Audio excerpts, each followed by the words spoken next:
প্রিয় শিক্ষার্থীবৃন্দ, সকলে কি আমার কথা শুনতে পাচ্ছেন আর আমাকে দেখতে পাচ্ছেন কিনা? যদি বোধ হয়, গুড। সকলকে আজকে শবে বরাতের শুভেচ্ছা।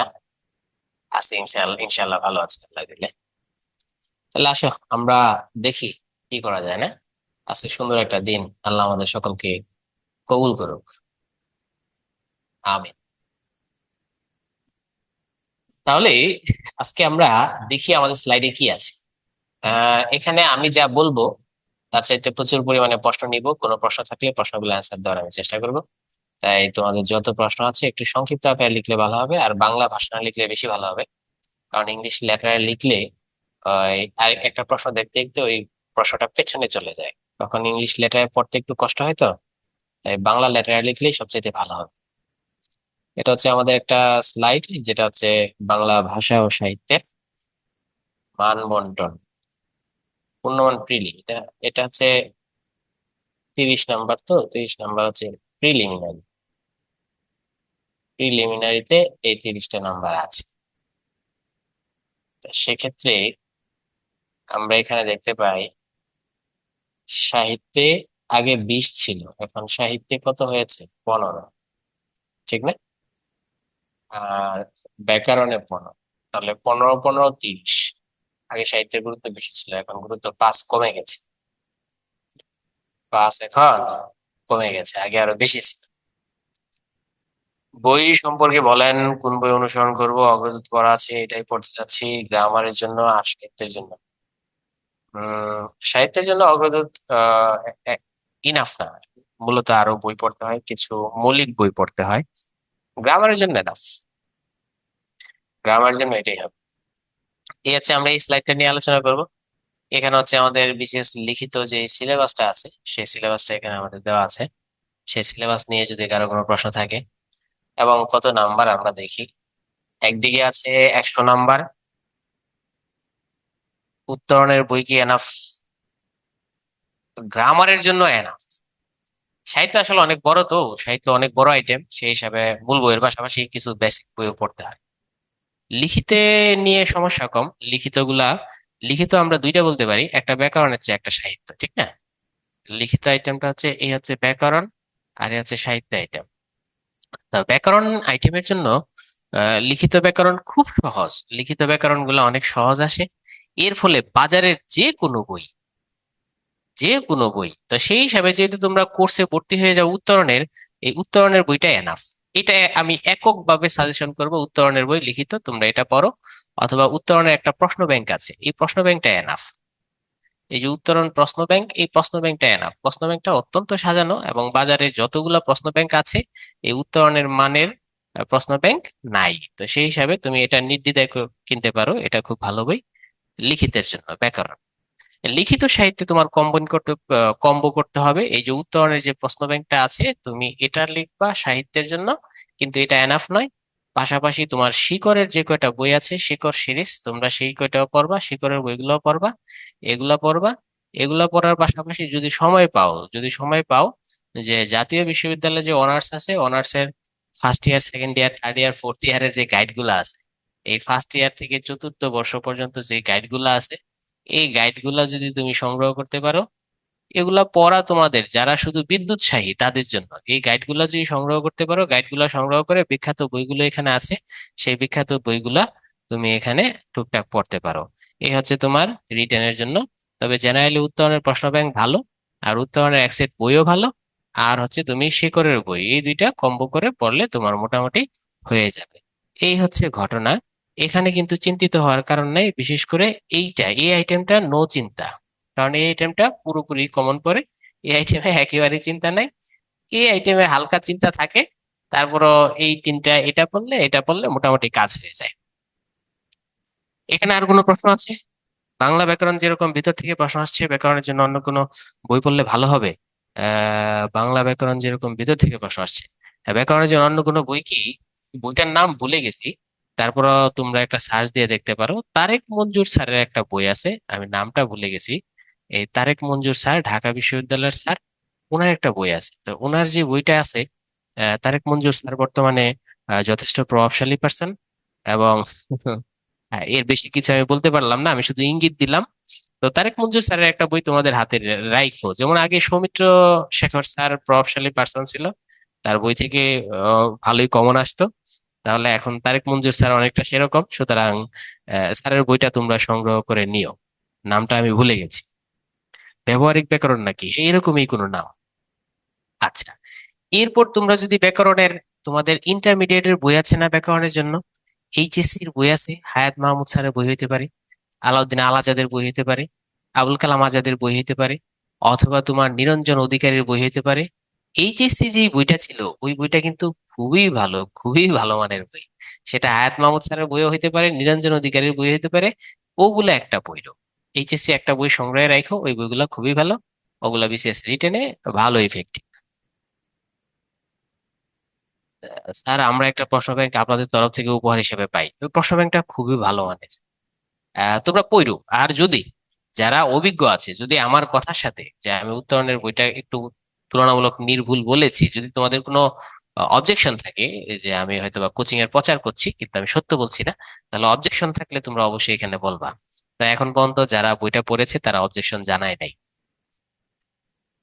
ব্যবহারিক ব্যাকরণ তারেক মঞ্জুর স্যার, হ্যাঁ, তাহলে ওই তারেক মঞ্জুর স্যারের ব্যবহারিক ব্যাকরণটা তোমরা কাছে রাখো, কাজে দিতে পারে। প্রশ্ন ব্যাংকটা অনলি বিসিএস স্যার? হ্যাঁ, প্রশ্ন ব্যাংকটা অনলি বিসিএস, অনলি বিসিএস থেকে প্রশ্ন ব্যাংক এই। তাহলে এই হচ্ছে আমাদের বই সম্পর্কে আমরা টুকটাক আইডিয়া দিলাম। কারণ বই সম্পর্কে আর কোনো কোশ্চেন কি তোমাদের আছে? না, আমরা বই সম্পর্কে আহ, বাদ দিয়ে দিব। তবে আমি প্রশ্ন নিয়ে বেশি আলোচনা করব, কারণ আজকের ক্লাসটা কিন্তু পড়ানো নয়, আজকের ক্লাসটা হচ্ছে গাইডলাইন। শুধু উত্তরণের বই পড়লে হবে না ভাইয়া, ব্যাকরণের জন্য হবে, কিন্তু সাহিত্যের জন্য শুধু উত্তরণের বই পড়লে হবে না, কারণ সাহিত্যের রেঞ্জ অনেক বড়। শুধু উত্তরণ পড়লে হবে না, শুধু শিকড় পড়লে হবে না, শুধু জিজ্ঞাসা পড়লে হবে না, শুধু তারেক মঞ্জুর স্যারের বই পড়লে হবে না, শুধু সৌমিত্র শেখর পড়লেও হবে না, কারণ ওই ওই রেঞ্জটাই অনেক বড়। ওইটা আসলে পুরোপুরি 100% কমনের নিশ্চয়তা নাই। এত বই স্যার কিভাবে পড়বো, মনে তো থাকে না, সময়ও হয় না। আচ্ছা, মনেও থাকে না, সময়ও হয় না, এত বই তুমি কিভাবে পড়বা? এখন তুমি দেখো, আমি তোমাকে যতগুলা বই বলেছি এগুলো পড়লে তুমি এখানেও 100% কমন পাইবা, এখানেও ধরো 100% কমন পাইবা। এখন তোমার তো এই 100 লাগে না, তোমার তো কত, 60% নাম্বার পাইলেই 6 নং 54, 6 নং 54 মানে 540। তো তুমি একটা ক্যাডার হয়ে যাইবা। তো তোমার 60% নাম্বারও তো এনাফ। তোমরা কেন মনে করো যে আমার শতভাগ নাম্বার লাগবে? শতভাগ নাম্বার তো আমাদের লাগবে না, কিছু জিনিস আমাদের আনকমন থাকবে, কিছু জিনিস আমরা কোনো রকম আন্দাজে অ্যান্সার দিব, কিছু জিনিস আমরা নাম্বার একটু কমই পাবো, এটা ধরে নিতে হবে, নো টেনশন। উত্তরণের শিকড় দুইটা সাহিত্যের জন্য পড়লে কি মিনিমাম এনাফ হবে? হ্যাঁ, হবে। উত্তরণ শিকড় দুইটা মিলায় পড়ো, এটা মিনিমাম এনাফ হবে। বা এই রিটেনের বই কি এখন কিনে ফেলবো? তুমি যদি আগে কিনো, আগে পড়ো, তুমি তো এগিয়ে থাকবে, এটা তো একবারে সহজ ব্যাপার। তুমি যত বেশি পরিশ্রম দিবে তত বেশি আরেকজন চাইতে তোমার অবস্থা ভালো হবে। আমি ইঞ্জিনিয়ারিং ভার্সিটি ব্যাকগ্রাউন্ডের, বাংলা সাহিত্যে হার্ড লাগে, আমাদের জন্য কিভাবে শুরু করা যায়? ইমন, আমি জানি না তুমি আমার দুই একটা ক্লাস কি দেখেছো ইমন? তাহলে তুমি আমার কাজী নজরুল ইসলাম একটা ক্লাস আছে ইউটিউবে, সেটা দেখতে পারো, উত্তরণ কাজী নজরুল ইসলাম লিখে সার্চ দিও। ইমন, আগে বলো কোনো ক্লাস দেখেছো কিনা। অথবা উত্তরণ রবীন্দ্রনাথ ঠাকুর লিখে সার্চ দিও, উত্তরণ বঙ্কিমচন্দ্র চট্টোপাধ্যায় লিখে ইউটিউবে সার্চ দিও, তাহলে কিছু লেকচার পাবে। এবং লেকচার তখন তোমাদের সাহিত্যের প্রতি যে ভয়টা আছে ভয়টা দূর হবে। এখানে কি এমন কোনো শিক্ষার্থী আছো যারা আমার কোনো একটা ক্লাস করেছো, সেটা আইদার কাজী নজরুল ইসলামের হইতে পারে অথবা রবীন্দ্রনাথ ঠাকুরের হইতে পারে? হ্যাঁ, জি করেছো, তাহলে যারা করেছো তাদের কাছে কি মনে হয় সাহিত্য মোটামুটি অনেক জটিল হবে না হালকা জটিল হবে নাকি মজাই লাগবে? আচ্ছা, ঠিক আছে, তোমরা অনেকেই করেছো, মজাই লাগবে। ওকে। সুতরাং ইমন, তুমি টেনশন করো না, তুমি উত্তরণের সাথে যুক্ত থাকো, যদি উত্তরণের সাথে যুক্ত থাকো আর আমাদের কোর্সে যুক্ত থাকলে তুমি জাস্ট আমার 3টা থেকে 4টা ক্লাস করার পর, তোমরা মেধাবী মানুষ তো, ইঞ্জিনিয়ার মানুষ, 3-4টা ক্লাস করার পর তোমাদের মনে হবে তুমি সাহিত্য বোঝো। আর পরে এই দুলাল ভাইয়াকে আর লাগবে না, তুমি তোমার মেধা দিয়েই সবকিছু ওভারকাম করতে পারবে। সাহিত্যের এত এত তথ্য, উত্তরণ মনে রাখবো কিভাবে? আপনার ক্লাস করে উত্তরণে ভর্তি হয়েছে স্যার। ধন্যবাদ তাবাসসুম। নোভা, উত্তরণের কিন্তু অনেক সুন্দর এক্সাম প্যাটার্ন, এত সুন্দর এক্সাম প্যাটার্ন। তোমরা যদি উদ্ভাসের স্টুডেন্ট থাকো, উদ্ভাস উত্তরণের একটা চরম মাধুর্য হচ্ছে এক্সাম প্যাটার্ন, খুবই সুন্দর। প্রিলিমিনারি এবং রিটেনের সিলেবাসের মিল কেমন সেটা এখন দেখিয়ে দিব ভাইয়া, কোনো সমস্যা নাই। তোমার রবীন্দ্রনাথের ক্লাস ভালো লেগেছে, সুন্দর। ওকে, কম্বাইন্ড প্রি রিটেন কম্বাইন্ড বের হবে কিনা? প্রি রিটেন কম্বাইন্ড বই বের হওয়া আসলে এটা অনেক জটিল প্রসেস হয়ে যাবে, এটা অনেক জটিল প্রসেস হবে। এটার জন্য ক্লাস উত্তম। ক্লাসে যত কথা বলা যায় এত কথা বইয়ে প্রকাশ করা যায় না, ভাব প্রকাশ করা যায় না। 45তম বিসিএস এর বাংলা প্রশ্ন আপনার কেমন লেগেছে ভাই? আমার কাছে সুন্দরই লেগেছে স্যার। 46 বিসিএস এর জন্য অগ্রদূত বইটা কিনেছিলাম, এখন কি নতুন করে বই কেনা লাগবে? যদি তোমার হাতে অগ্রদূত থাকে তুমি অগ্রদূত পড়তে পারো, উত্তরণের বই তো তোমরা এমনিতেই পেয়ে যাবে, উত্তরণের বই আর অগ্রদূত দুইটা মিলাই পড়ো, কাজে হয়ে যাবে। তারেক মঞ্জুর স্যারের বইটা কি শুধু তোমার প্রশ্নটা চলে গেল। তারেক মঞ্জুর স্যারের বইটা কি শুধু, দেখি একটু, কি প্রশ্ন, তারেক মঞ্জুর স্যারের বইটা কি শুধু ব্যাকরণের? হ্যাঁ, ওনার বইটা শুধু ব্যাকরণের জন্য। উত্তরণের বইটা এনাফ না। উত্তরণের বইটা আসলে কোনো বই কিন্তু 100% এনাফ না, তবে উত্তরণের বই বেটার, অন্য বইয়ের চাইতে বেটার। 100% এনাফ না কোনো বই, উত্তরণের বই অন্য বইয়ের চাইতে বেটার। আমি থার্ড ইয়ার সেকেন্ড সেমিস্টারে আছি, আমার এখন থেকে প্রিপারেশন নেওয়া কি ঠিক হচ্ছে? অনেকে বলে ঠিক হচ্ছে না। শোনো আমি বলি, তোমাদের যদি কিছু টাকা ব্যয় হয়, তোমাদের একটা কোর্স করা ভালো। কেন ভালো জানো? এই যে ধরো বানানটা, এই যে বানান, যখন আমি আমি আমার অভিজ্ঞতাটা বলি, তোমরা আমার সাথে মিলায় নিও। যখন আমি ইন্টারমিডিয়েটে ধরো বানান পড়া শুরু করি, তখন কিন্তু বানান অত গুরুত্ব দিই নাই, জটিল লাগতো। ভাবলাম যে কোনো রকম বানানটা পার পেয়ে যাই, কারণ ইউনিভার্সিটিতে গেলে তো ঝামেলা কম। আবার ইউনিভার্সিটিতে গেলাম, আবার দেখি বানান। এরপর ইউনিভার্সিটি শেষ করার পর তখনও বানানটা একটু দুর্বল রেখেছি। চাকরির জগতে গেলাম, আবার দেখি বানান। তো চাকরির জগতে বানান।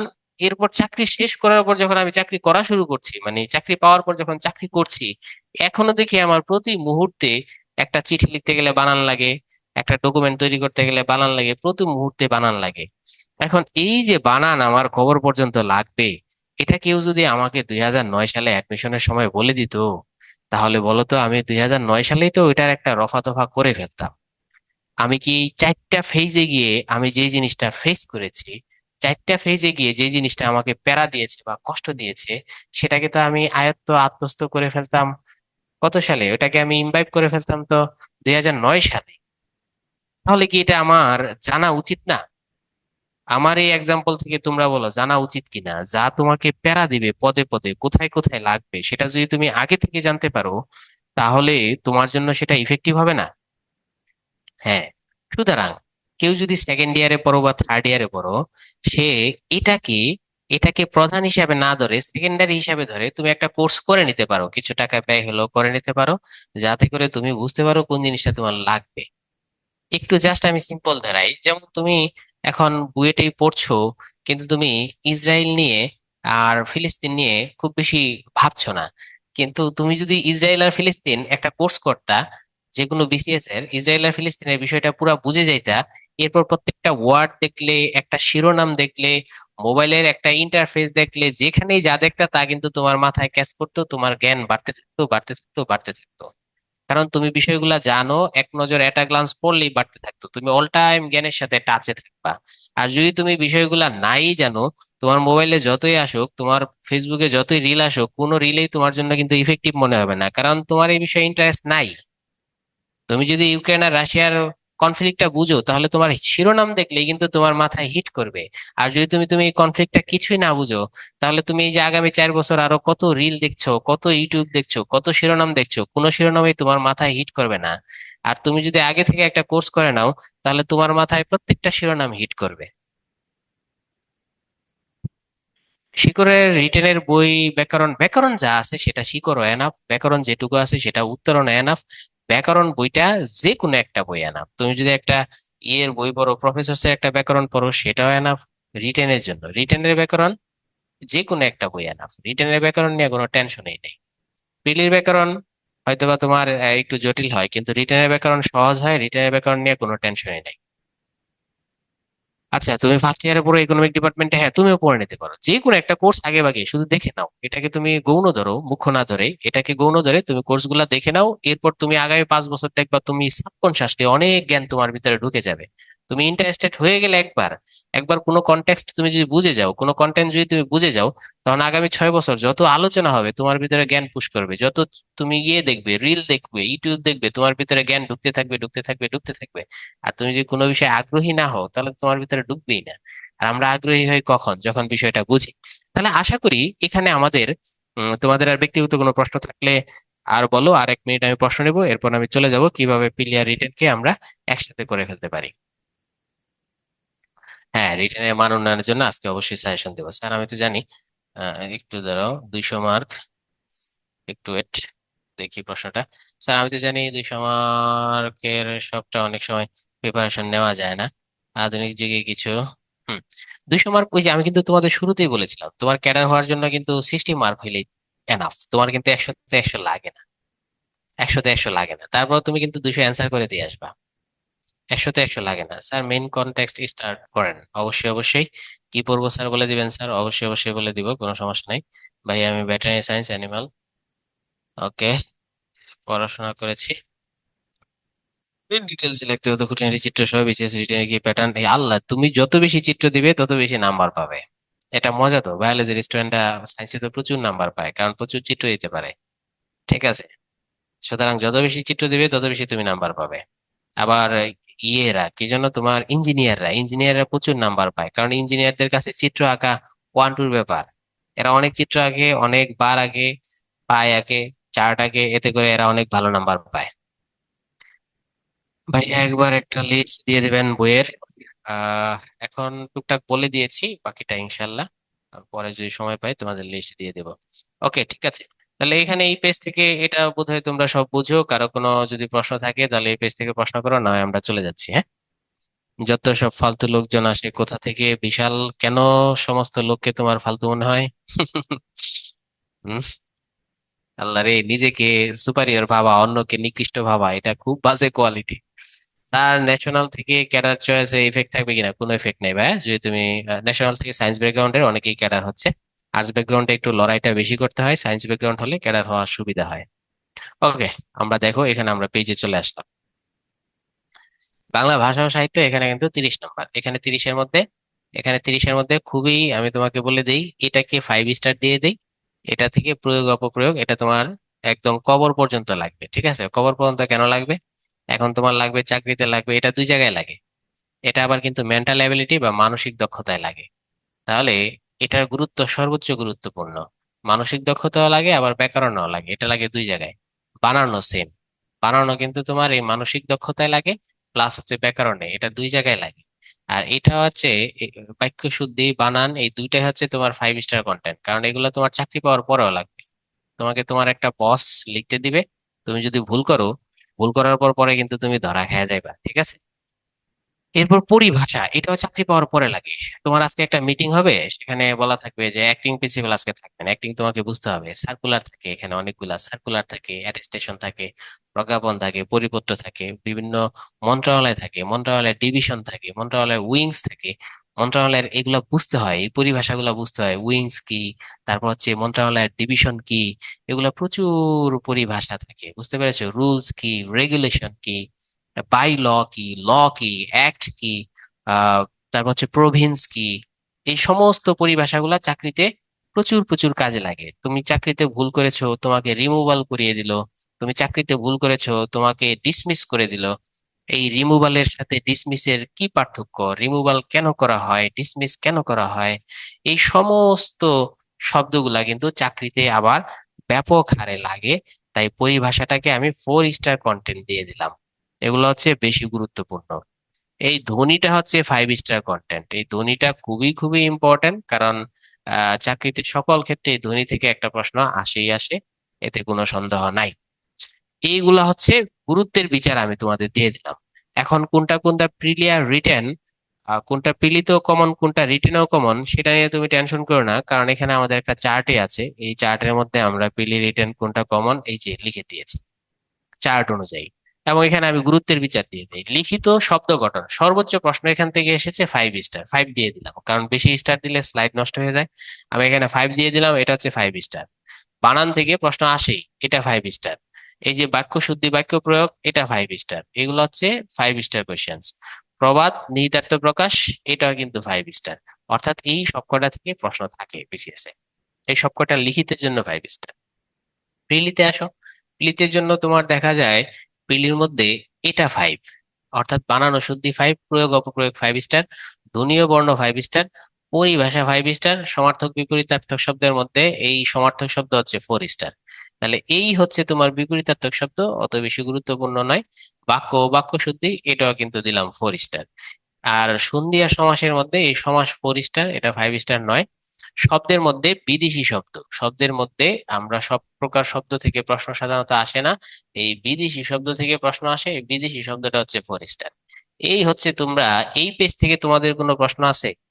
এখন রিটেনে কিভাবে প্রশ্ন আসে আমি সেটা বলে দিতে পারি।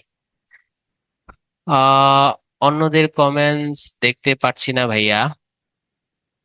অর্ডিন্যান্স কি ডিসি, এই যে আমি তোমাকে শুধু বললাম এই যে পরিভাষাটা চাকরি জীবনেও লাগে, তাহলে এখনো তোমার লাগবে পরিভাষা, আবার চাকরি জীবনেও লাগবে। অর্ডিন্যান্স হচ্ছে রাষ্ট্রপতির রাষ্ট্রপতির আদেশ। ভাইয়া বিএসসি নার্সিং ব্যাকগ্রাউন্ড থেকে কি ক্যাডার হওয়া যায়? হ্যাঁ যায়, কোনো সমস্যা নেই। ক্যাডার যে কোনো উন্মুক্ত বিশ্ববিদ্যালয় থেকেও তুমি ক্যাডার হতে পারবা, মানে পরীক্ষায় অ্যাপ্লাই করতে পারবা, তোমার সেই মেধা থাকলে তুমি পারবা। ইমপিচমেন্ট শব্দের অর্থ হচ্ছে ওই যে রাষ্ট্রপতিকে অভিশংসন। তাহলে এই যে শব্দগুলা বড়, এই শব্দগুলা কিন্তু আসে, প্রচুর আসে, পরিভাষা চাকরি জীবনেও লাগে। যেগুলো মার্ক করে দেন সেগুলো কম গুরুত্ব নাকি ভাইয়া? যেগুলো মার্ক করে দেন নেই, দেই নেই, সেগুলো কম গুরুত্ব। হ্যাঁ, এবার বলো এই চারটা থেকে কি বুঝলা তোমরা? যদি তুমি প্রিলি পড়তে যাও, তাহলে প্রিলি পড়তে গেলে আমি অন্যান্য স্টার গুলো লিখে দিই, সবই লিখে দিই কোনটা কোন স্টার, যাতে তোমার একটা ওভারঅল আইডিয়া পায়। সন্ধি 2 স্টার, সামটাইমস আসে সামটাইমস আসে না। সমাজ তো 4 স্টার আমরা পাইলাম। শব্দ থেকে বিদেশি শব্দটা 4 স্টার, আর আদার্স যেগুলো আছে তৎসম শব্দ, অর্ধ তৎসম শব্দ, দেশি বিদেশি শব্দ, ওগুলা কিন্তু অত বেশি গুরুত্বপূর্ণ না, ওগুলা ইম্পর্টেন্ট নাই। প্রত্যয় 1 স্টার, অর্থাৎ প্রত্যয় থেকে সামটাইমস আসে সামটাইমস আসেই না। পদ, পদ থেকে মোটামুটি পরীক্ষা আসে, পদকে আমি দিলাম 3 স্টার। পদ কোনটি বিশেষ্য পদ, কোনটা সর্বনাম পদ, কোনটা অব্যয় পদ, এগুলা আসে। এগুলা মোটামুটি পদ নির্ণয়টা ইম্পর্টেন্ট এখান থেকে। আচ্ছা, বানানো বাক্য শুদ্ধি দিয়ে দিলাম 5 স্টার, প্রয়োগ অপপ্রয়োগ বাক্য বাক্য শুদ্ধি এগুলো 5 স্টার আমরা দিয়ে দিলাম। ধ্বনিবর্ণ 5 স্টার, পরিভাষা 5 স্টার, সমার্থক শব্দ 5 স্টার, বিপরীত শব্দ হচ্ছে 2 স্টার। এটা মাঝে মাঝে পিলিতে আসে, মাঝে মাঝে আসে না। প্রাচীন যুগ থেকে আমরা জানি এখানে 5 নাম্বার আসবে, আসবে, কোনো সমস্যা নাই। প্রাচীন ও মধ্যযুগ এই দুটো থেকে পাঁচ প্রাচীন যুগ থেকে 5 আসবে, আবার মধ্যযুগ ও আধুনিক যুগ এখান থেকে কিন্তু আবার কি 15 আসবে, সব মিলাই কিন্তু 20 আসবে। এই 20টার মধ্যে তোমরা সবচেয়ে বেশি পড়বা আধুনিক যুগ। আধুনিক যুগটা থেকে প্রচুর পরীক্ষা আসে। আর মধ্যযুগ যদি পড়ো, মধ্যযুগের একটু মুসলমান সাহিত্যগুলা বেশি পড়বা। মধ্যযুগের মুসলমান সাহিত্য, তাহলে মধ্যযুগের মুসলমান সাহিত্য আসলে কোনগুলো? আমরা মোটামুটি জানি যে মধ্যযুগের রোমান্টিক প্রণয় উপাখ্যান গুলো হচ্ছে তোমার মুসলমান সাহিত্য। এই রোমান্টিক প্রণয় উপাখ্যান থেকে সবচেয়ে বেশি পড়বা। আর হচ্ছে আমাদের লোক সাহিত্য আছে, যেটা বাংলাদেশের একান্ত নিজস্ব, সেই লোক সাহিত্য থেকে প্রচুর পরিমাণে লেখাপড়া করতে হবে। এবার প্রিলি নিয়ে এখানে তোমাদের আর কোনো প্রশ্ন আছে কিনা? এবার আমি লিখিত প্রশ্নের যে প্যাটার্ন গুলা সেটা আমি বলে দিব। হ্যাঁ, literature 15, thank you. Literature 15, literature 15, thank you, thank you. 15, 30 তো, ব্যাকরণে 15, লিটারেচার 15। ওকে, তাহলে এখন আমরা এখান থেকে এই পিলির স্টাইল তো তোমরা জানো, পিলির প্রশ্ন কেমন হয়। এখন রিটেনের প্রশ্ন কেমন হয় তোমাদের কার কার জানা আছে বলো, আর কার কার জানা নাই সেটাও বলো। রিটেনে যদি জানো তাহলে ইয়েস বলো, আর রিটেনের প্রশ্ন যদি না জানো তাহলে নো বলো। আমি কিছু মুখে মুখে বলে দিচ্ছি রিটেনের প্রশ্ন। আচ্ছা, অধিকাংশই তোমরা জানো না, তাহলে সেই বেসিসে আমার এখানে আলোচনা করতে হবে, দুই একজন জানো দেখা যায়। ওকে, আমি রিটেনের প্রশ্ন এখানে মুখে মুখে বলে দিচ্ছি কোন ধরনের আসবে। যেমন শব্দ গঠন থেকে যে প্রশ্নটা আসে সেটা হচ্ছে আসে শব্দ গঠন কাকে বলে, আলোচনা করো। এই যে একটা প্রশ্ন পাইলাম, এই শব্দ গঠন থেকে কি আসে, শব্দ গঠন কাকে বলে, শব্দ গঠনের উপায় সমূহ আলোচনা করো। এখন মোটামুটি আমরা জানি যে যে উপায়ে শব্দ গঠিত হয় সেটাকে শব্দ গঠন বলে।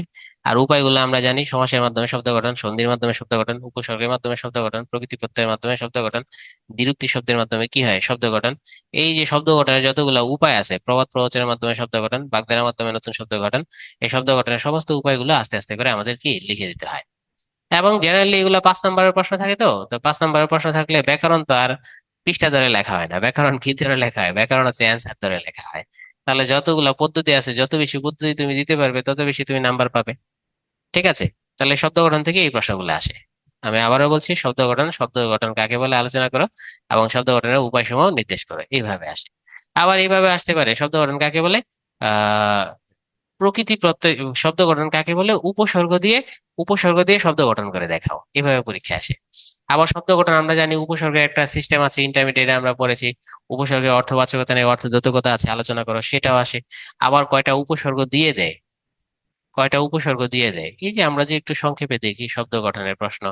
আমি লিখতে যাব না, লিখতে গেলে বেশি সময় যাবে, আজকে তাড়াতাড়ি আমরা শেষ করে দেব। শব্দ গঠনের যে উপায়গুলা বা শব্দ গঠনের যে পদ্ধতিগুলা সেটা আসে। আবার আমরা জানি উপসর্গ দিয়েও কিন্তু শব্দ গঠন হয়। তাই উপসর্গ থেকে একটা প্রশ্ন আসে, উপসর্গের অর্থবাচকতা নেই, অর্থদ্যোতকতা আছে, ইন্টারমিডিয়েটে পড়েছো, সেই উপসর্গ, ওই প্রশ্নটা আবার এখানেও আসে। আবার উপসর্গ থেকে বলে দেয় প্র দিয়ে 3টি শব্দ, পরা দিয়ে 3টি শব্দ, আবার পরি দিয়ে 3টি শব্দ, এইভাবে বলে দেয়। আবার ওগুলা না দিয়ে এভাবে আসতে পারে, আ দিয়ে 3টি শব্দ আলোচনা করো, এরপর যথা দিয়ে 3টি শব্দ আলোচনা করো, প্রতি দিয়ে 3টি শব্দ আলোচনা করো, এইভাবেও কিন্তু আসতে পারে। তাহলে শব্দ গঠন থেকে এইভাবে আসে। এরপর ধরো মাঝে মাঝে এখন পর্যন্ত সমাস ও সন্ধির একটা পার্থক্য আছে। আমরা জানি সন্ধির মাধ্যমে শব্দ গঠন হয়, সমাসের মাধ্যমে শব্দ গঠন হয়। তাহলে সমাস ও সন্ধির যে পার্থক্য সেটা, সমাসের মাধ্যমে 5টি শব্দ গঠন লেখো, এটা একবার পরীক্ষা এসেছে। সন্ধির মাধ্যমে শব্দ গঠন সেটা আলোচনা করো, তখন আমাদের দেখাইতে হয় স্বরসন্ধির মাধ্যমে শব্দ গঠন, ব্যঞ্জন সন্ধির মাধ্যমে শব্দ গঠন, বিসর্গ সন্ধির মাধ্যমে শব্দ গঠন, বিশেষ নিয়মে শব্দ গঠন, নিপাতনের সিস্টেমে শব্দ গঠন।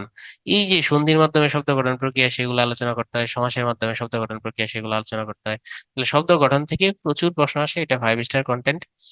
এখান থেকে বানান থেকে আসলে কোন ধরনের প্রশ্নগুলো আসে সেটা আমরা একটু এক নজর দেখি। বানান থেকে প্রশ্নগুলো আসে। এখন দেখো, বানানটাকে আমরা দুই ক্যাটাগরিতে পড়ি। একটা পড়ি হচ্ছে আমাদের তৎসম শব্দের বানান, আর একটা পড়ি হচ্ছে অতৎসম শব্দের বানান। তাহলে এখানে তো আমরা পাই গেলাম। তোমার একটা প্রশ্ন আসে এই তৎসম শব্দের বানানের 5টি নিয়ম, বুঝতে পেরেছো? তাহলে তৎসম বানানের 5টি নিয়ম আলোচনা করো। আবার অনুরূপ ভাবে এইটা থেকে আসতে পারে অতৎসমের 5টি নিয়ম, অতৎসম শব্দের বানানের 5টি নিয়ম। আবার কি কম্বো করে আসতে পারে কি বানানের 5টি নিয়ম, প্রমিত বানানের 5টি নিয়ম বা 6টি নিয়ম। এইভাবে হচ্ছে বানান থেকে প্রশ্নগুলো আসে, বুঝতে পেরেছো? অথবা অথবা ওই ইন্টারমিডিয়েটে এইচএসসি তে তোমরা যেরকম পড়ছো সেই প্যাটার্নে আসতে পারে। ভুল শব্দ দেওয়া থাকবে, সেটা শুদ্ধ করতে হবে, ভুল থেকে শুদ্ধিকরণ, এই ভুলটাকে তোমার শুদ্ধিকরণ করতে হবে, এইভাবে আসতে পারে। যদি এভাবে খুব বেশি আসে না, এই প্যাটার্নটাই বেশি আসে, এই লিখিত আকারে বেশি আসে, এই প্যাটার্নটাই খুব বেশি আসে না। অর্থাৎ বিসিএস রিটেনটা হচ্ছে অনেকটা এইচএসসির মতো। এইচএসসি তে কিন্তু আমরা দুই ধরনের দেখতাম। শুরুতে দেখতাম হচ্ছে তোমার এই তৎসম শব্দের 5টি বানান, এরপর আবার অথবা দেওয়া থাকতো, অথবা দেওয়া কিন্তু 5টা ভুল শব্দ দেওয়া থাকতো। এই 5টা ভুল শব্দকে এই পাশে থাকতো হচ্ছে ভুল শব্দ, আর এই পাশে থাকতো হচ্ছে কি শুদ্ধিকরণ। তাহলে বিসিএস রিটেনে জেনারেলি এই প্যাটার্নটা বেশি আসে। তাহলে আমার কথাটা কি বোঝা গেছে? এখানে সবচেয়ে বেশি আসে হচ্ছে এই উপরের প্যাটার্নটা, তৎসম শব্দের 5টি বানান আলোচনা করো, অতৎসম শব্দের 5টি বানান আলোচনা করো। স্যার দয়া করে অ্যানোটেশন ছাড়া নোটগুলো দিয়েন। ওকে ওকে। একটি বর্ণের বানানের নিয়ম, হ্যাঁ, এই প্যাটার্ন। আবার মাঝে মাঝে কি আসে জানো, একটি বর্ণের বানানে যে একজনে বললো, তুমি ঠিক বলেছো, যেমন ধরো ব্যবহারের 5টি নিয়ম, বুঝতে পেরেছো? রশ্মি ব্যবহারের 5টি নিয়ম আলোচনা করো, এইভাবে আসতে পারে। আবার আসে কি জানো, ফলা আছে যেমন বফলা ব্যবহারের 5টি নিয়ম। এই যে বফলা কোথায় কোথায় ব্যবহার করবা, কোথায় কোথায় করবা না, বফলা ব্যবহারের 5টি নিয়ম, এ বলে একটা বর্ণ ধরেও কিন্তু প্রশ্ন চলে আসতে পারে। তো সেই হিসাবে বানানটা অলওয়েজ গুরুত্বপূর্ণ। এই গেল বানান। এই বানানের পাশাপাশি এখন আমরা দেখবো প্রবাদ প্রবচনের নিহিত অর্থ প্রকাশ ও বাক্যশুদ্ধি। বাক্যশুদ্ধি ইন্টারমিডিয়েটের ক্যাটাগরিতে আসে। একদম বাক্যশুদ্ধি হচ্ছে ইন্টারমিডিয়েটে তোমরা কিভাবে দিয়েছিলে নিশ্চয়ই তোমাদের মনে আছে। ইন্টারমিডিয়েটে একটা কি থাকে, একটা ভুল বাক্য থাকে, ঠিক না? প্রথমে থাকে হচ্ছে একটা ভুল বাক্য, আর সেই ভুল বাক্যটাকে কি করতে হয়, এপাশে সঠিক বাক্যটা লিখতে হয়। এই যে ইন্টারমিডিয়েটে আমরা এইভাবে লিখি, এপাশে একটা বাক্য, দুইটা বাক্য, তিনটা বাক্য, চারটা বাক্য, 5টা বাক্য। ইন্টারে যেভাবে লিখি এপাশে ভুল বাক্য তো দেওয়া থাকে, এইচএসসি প্যাটার্ন, আর এপাশে এসে সঠিক বাক্যটা লিখতে হয়। এটা হচ্ছে বাক্যশুদ্ধি। তাহলে বাক্যশুদ্ধির প্যাটার্নটা আমার মনে হয় তোমাদের আর কারো কোনো সমস্যা হবে না, হবে কি? হওয়ার কথা না। ওকে। তারপরও বাক্য গঠন, এই বাক্য গঠনটা দেখো কিভাবে আসে, সেটাও তোমাদের কিন্তু এই ইন্টারের প্যাটার্ন অনুযায়ী কিন্তু বাক্য গঠনটা আসে। ইন্টারে কিছু প্যাটার্ন আমাদের ছিল, এইচএসসি প্যাটার্নে কি আসতো দেখো, এভাবে আসতো। বাক্য কাকে বলে, এ বাক্য কাকে বলে, এখানে অনেকগুলো প্রশ্ন থাকতো। গঠন অনুসারে বাক্যের প্রকারভেদ, গঠন অনুসারে প্রকারভেদ আসতো, ঠিক না? গঠন অনুসারে 3 প্রকার, সরল, জটিল এবং যৌগিক, আমরা জানি সেটা। আবার আসে বাক্য কাকে বলে, অর্থ অনুসারে বাক্যের প্রকারভেদ গুলো আলোচনা করো। অর্থানুসারে বাক্যের প্রকারভেদ আলোচনা করো, সেটাও আসে। আবার বাক্য কাকে বলে, একটি সার্থক বাক্যের কয়টি যোগ্যতা থাকে? তিনটি। একটি সাক্ষর বাক্যের কয়টি গুণ থাকে? তিনটি। এই বাক্যের যে গুণগুলা আছে সেই গুণগুলা আবার পরীক্ষায় আসে। বুঝতে পেরেছো? আবার কি আসতে পারে? ট্রান্সফরমেশন অফ সেন্টেন্স, বাক্য রূপান্তর। এই বাক্য রূপান্তর আসতে পারে, কিন্তু এইগুলার চাইতে, যে বাক্য রূপান্তর, বাক্য কাকে বলে, এগুলার চাইতে বাক্য শুদ্ধিকরণটা একটু বেশি আসে। এখন বাক্য শুদ্ধিকরণটা কিন্তু অনেকটা বানানের সাথে রিলেটেড, সেই জন্য আমরা বলি সর্বোচ্চ গুরুত্বপূর্ণ কন্টেন্ট হচ্ছে এই, বানান। আচ্ছা বলো, এই পেজ থেকে তোমাদের আর কোনো কোশ্চেন আছে নাকি এই পেজের একটা ইয়ে পাওয়া গেল? আর প্রবাদ প্রবচন 5টা থাকে, এটা একবারে কমন, 100% কমন আইটেম। এটা একবারে 100% কমন আইটেম, 5টা প্রবাদ প্রবচন থাকে, এখান থেকে অ্যান্সার করতে হয়। বুঝতে পেরেছো? এটা 100% কমন, বানানটাও প্রায় 100% কমন, এই দুইটা থাকেই থাকে, এই দুইটার কোনো মিস নাই। আর সাহিত্য থেকে 30 নম্বর তোমার থাকবেই থাকবে। সিলেবাসের বাইরে কি কিছু আছে? স্যার সিলেবাসে এর বাইরে কি কিছু আছে? না, এর বাইরে আর কিছু নাই, গ্রামারের বাইরে আর কিছু নাই, গ্রামারই কয়টাই। এই 5টায় কমন পাওয়া যায় কি? এই 5টায় কমন পাওয়া যায়। কিছু আইটেম তোমার ভিতরে ঢুকে যায়, যেমন ধরো এখানে শব্দ গঠন আছে না? একবার এসেছে দ্বিরুক্তি শব্দ কাকে বলে, এখন দ্বিরুক্তি শব্দ তো কিন্তু শব্দ গঠনের মধ্যেই পড়ে। পদ প্রকরণ আসতে পারে। পদ প্রকরণ কিভাবে আসতে পারে? পদ কাকে বলে, বিশেষ্য পদের প্রকারভেদ আলোচনা করো, সেটাও কিন্তু এই শব্দ গঠনের সিস্টেমের মধ্যেই পড়ে যায়। এরপর তুমি দেখো আসতে পারে যে বিশেষণ কি যেন, সর্বনাম পদের প্রকারভেদ সমূহ আলোচনা করো, তাহলে সেটাও শব্দ বা পদের মধ্যে পড়ে যায়, সেটাও কিন্তু পরীক্ষায় আসে। এই শব্দ গঠনের পাশাপাশি আমরা পদ কথাটা লিখে দিলাম, পদ থেকেও একবার পরীক্ষায় এসেছে। প্রশ্ন কি রিপিট হয়? প্রশ্ন 100% রিপিট হয়, কারণ এই যে শব্দ গঠন দেখো, শব্দ গঠন প্রক্রিয়া কাকে বলা হয়? শব্দ গঠন প্রক্রিয়ার সময় আলোচনা করো, এই প্রশ্নটাই পর্যন্ত মনে হয় 5বার এসেছে, কম হইলেও 5বার, তাহলে রিপিট হয়। তৎসময় শব্দের 5টি বানান লিখো, এটাও এসেছে 3-4 বার বা আরো বেশি সময়। অতৎসম শব্দের বানান লেখো, সেটাও এসেছে রিপিট, বহুবার এসেছে। আবার ওই উপসর্গের অর্থবাচকতা নিয়ে, অর্থদ্যোতকতা আছে, আলোচনা করো, সেটাও এসেছে। তাহলে বলো তো, এই লিখিত আইটেমটার পাশে আমরা বলতে পারি এই লিখিত প্যাটার্নটা সাধারণত আমরা যে লেখাপড়া করেছি সেটা কোন সময়ের প্যাটার্ন? সুতরাং লিখিত প্যাটার্ন নিয়ে তুমি একেবারেই চিন্তিত হইবে না, এই প্যাটার্নে তুমি লেখাপড়া করে এসেছো, এইচএসসি প্যাটার্ন। গুড। সুতরাং তোমার লিখিত বাংলা নিয়ে চিন্তিত হওয়ার কোনো কারণ নাই, কারণ তুমি এই বিষয়ে ইতোমধ্যে লেখাপড়া করে এসেছো, এটা পুরোটাই হচ্ছে এইচএসসি প্যাটার্নে হয়। সুতরাং নো টেনশন। ভাইয়া পিলি সহজ লাগে, কিন্তু রিটেন নিয়ে কিছুটা ভয় লাগছে। রিটেনের সিস্টেমটা তুমি এখনো নিজের মধ্যে ডেভেলপ করনি, তাই তোমার ভয় লেগেছে। আমি আশা করব যদি তুমি উত্তরণের সাথে যুক্ত থাকো কোনো ক্রমে, তাহলে তোমার এই ভয়টা কেটে যাবে। বেশি ক্লাস করা লাগবে না, প্রত্যেকটা সাবজেক্টে 3টা করে ক্লাস করলেই তোমার ভয় কেটে যাবে। কোশ্চেন ব্যাংক না কিনে তাদের লিখিত ফুল বুকস কিনেছি, কোশ্চেন ব্যাংক লাগবে কি এখন? আচ্ছা দেখো, ফুল বুকসে তুমি অনেক আইডিয়া পাইবা, কোশ্চেন ব্যাংকে তুমি কোশ্চেনের প্যাটার্ন বুঝবে। আমাদের লেখাপড়ার প্রথম ধাপই হওয়া উচিত কোশ্চেন প্যাটার্ন বোঝা, কোন ধরনের কোশ্চেন আছে। সবার আগে আমাদের কোশ্চেনে হিট করতে হবে। তোমরা যারা আইএলটিএস করেছো তারা জানো যে আইএলটিএস এর যে ইয়েগুলো আছে, উত্তরগুলো আছে, যে মাল্টিপল কোশ্চেন গুলা থাকে, আমাদের কিন্তু প্যাসেজ পড়ার আগে কোশ্চেন গুলো আগে পড়তে হয়। আগে কোশ্চেন গুলা পড়ে তারপর প্যাসেজ পড়লে খুব সহজে আইডেন্টিফাই করা যায় উত্তর। তো সেই হিসাবে সবার আগে প্রশ্ন করা ভালো। হাতের লেখা খারাপ হলে কোনো ম্যাটার হয় না, তোমার লেখা যদি স্মার্ট হয় স্যার 3-4 লাইন পরেই বুঝে যান তুমি ভালো লিখেছো না খারাপ লিখেছো। ওই স্যার 3-4 লাইন পড়ার পর যখন দেখতে পারেন যে এই লেখার মান অনেক সুন্দর, তখন হাতের লেখা খারাপ আর কোনো ম্যাটার হয় না। প্রিসেপ্টর কোশ্চেন ব্যাংক কেমন? প্রিসেপ্টরস এর আমি ইয়ে পড়েছিলাম, কি যেন বলা হয়, প্রিসেপ্টরস এর পড়েছিলাম হচ্ছে তোমার, দুরু ভুলে গেলাম, ডাইজেস্ট।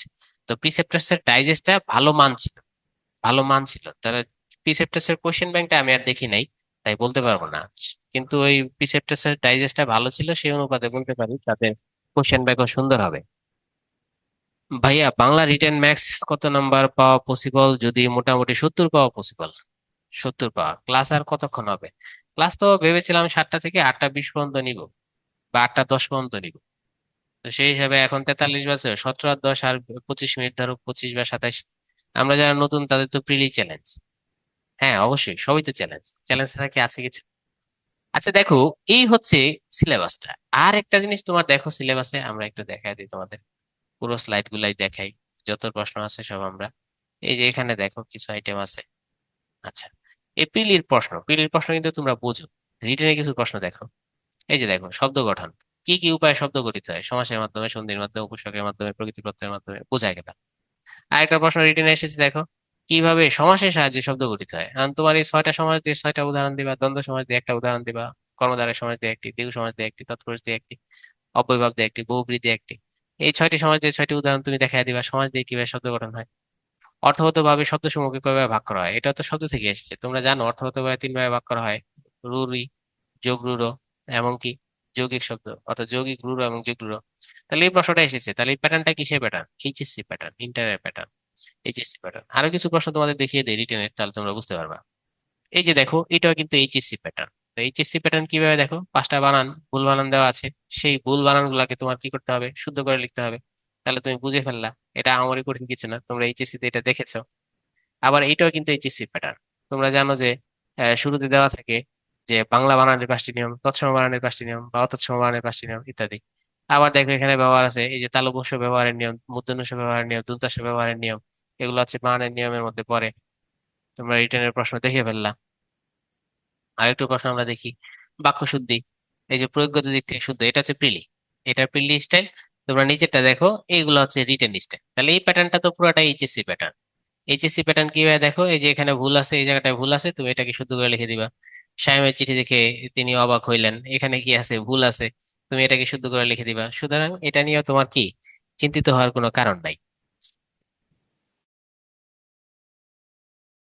এইবার হচ্ছে এই প্রিলিটা হচ্ছে কিভাবে ইয়াটা আসে, কি যেন সাহিত্যের প্রশ্নটা কিভাবে আসে সেটা তোমরা দেখতে পাচ্ছ। সাহিত্যের প্রশ্ন হচ্ছে কখনো আগে আসতো 3 নম্বর প্রশ্ন, এখন দেখো প্রশ্ন কয়টা, একটা, দুইটা, তিনটা, চারটা, 5টা। তার 5টা যদি হয় তাহলে বুঝতেই তো পারছি প্রত্যেকটার মধ্যে নাম্বার হবে কত? 6। তাহলে 5 6 30। যদি 6 হয় তাহলে তুমি প্রথমে এক পৃষ্ঠা লিখবা, প্রতি এক পৃষ্ঠার জন্য 3 নাম্বার। পরে তুমি আরো একটা পৃষ্ঠা লিখবা। 6 হলে তোমাকে প্রত্যেকটা প্রশ্নের উত্তর 2 পৃষ্ঠায় তোমাকে দিতে হবে। তাহলে 3 3 6 নাম্বার, এখানে 3 নাম্বার, এখানে 3 নাম্বার, 6 নাম্বার। এই হচ্ছে ঘটনা। আর কোনো কন্টেন্টের নাম্বার যদি 10 হয় তাহলে তুমি সেটাকে 3 পৃষ্ঠা লিখবা, 3 পৃষ্ঠা লিখলে তুমি মোটামুটি 10 পাইবা।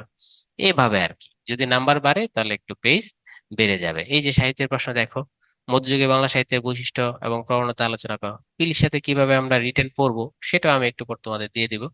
কিছু প্রশ্ন দিব আর কিছু আলোচনা দিব। এক পেজে কত লাইন লিখতে হয়? এক পেজে লাইন, এটা তো ভাই তোমার লেখার উপর নির্ভর করে, সমস্যা নাই, তুমি যাই লেখো সেটা সমস্যা হবে না।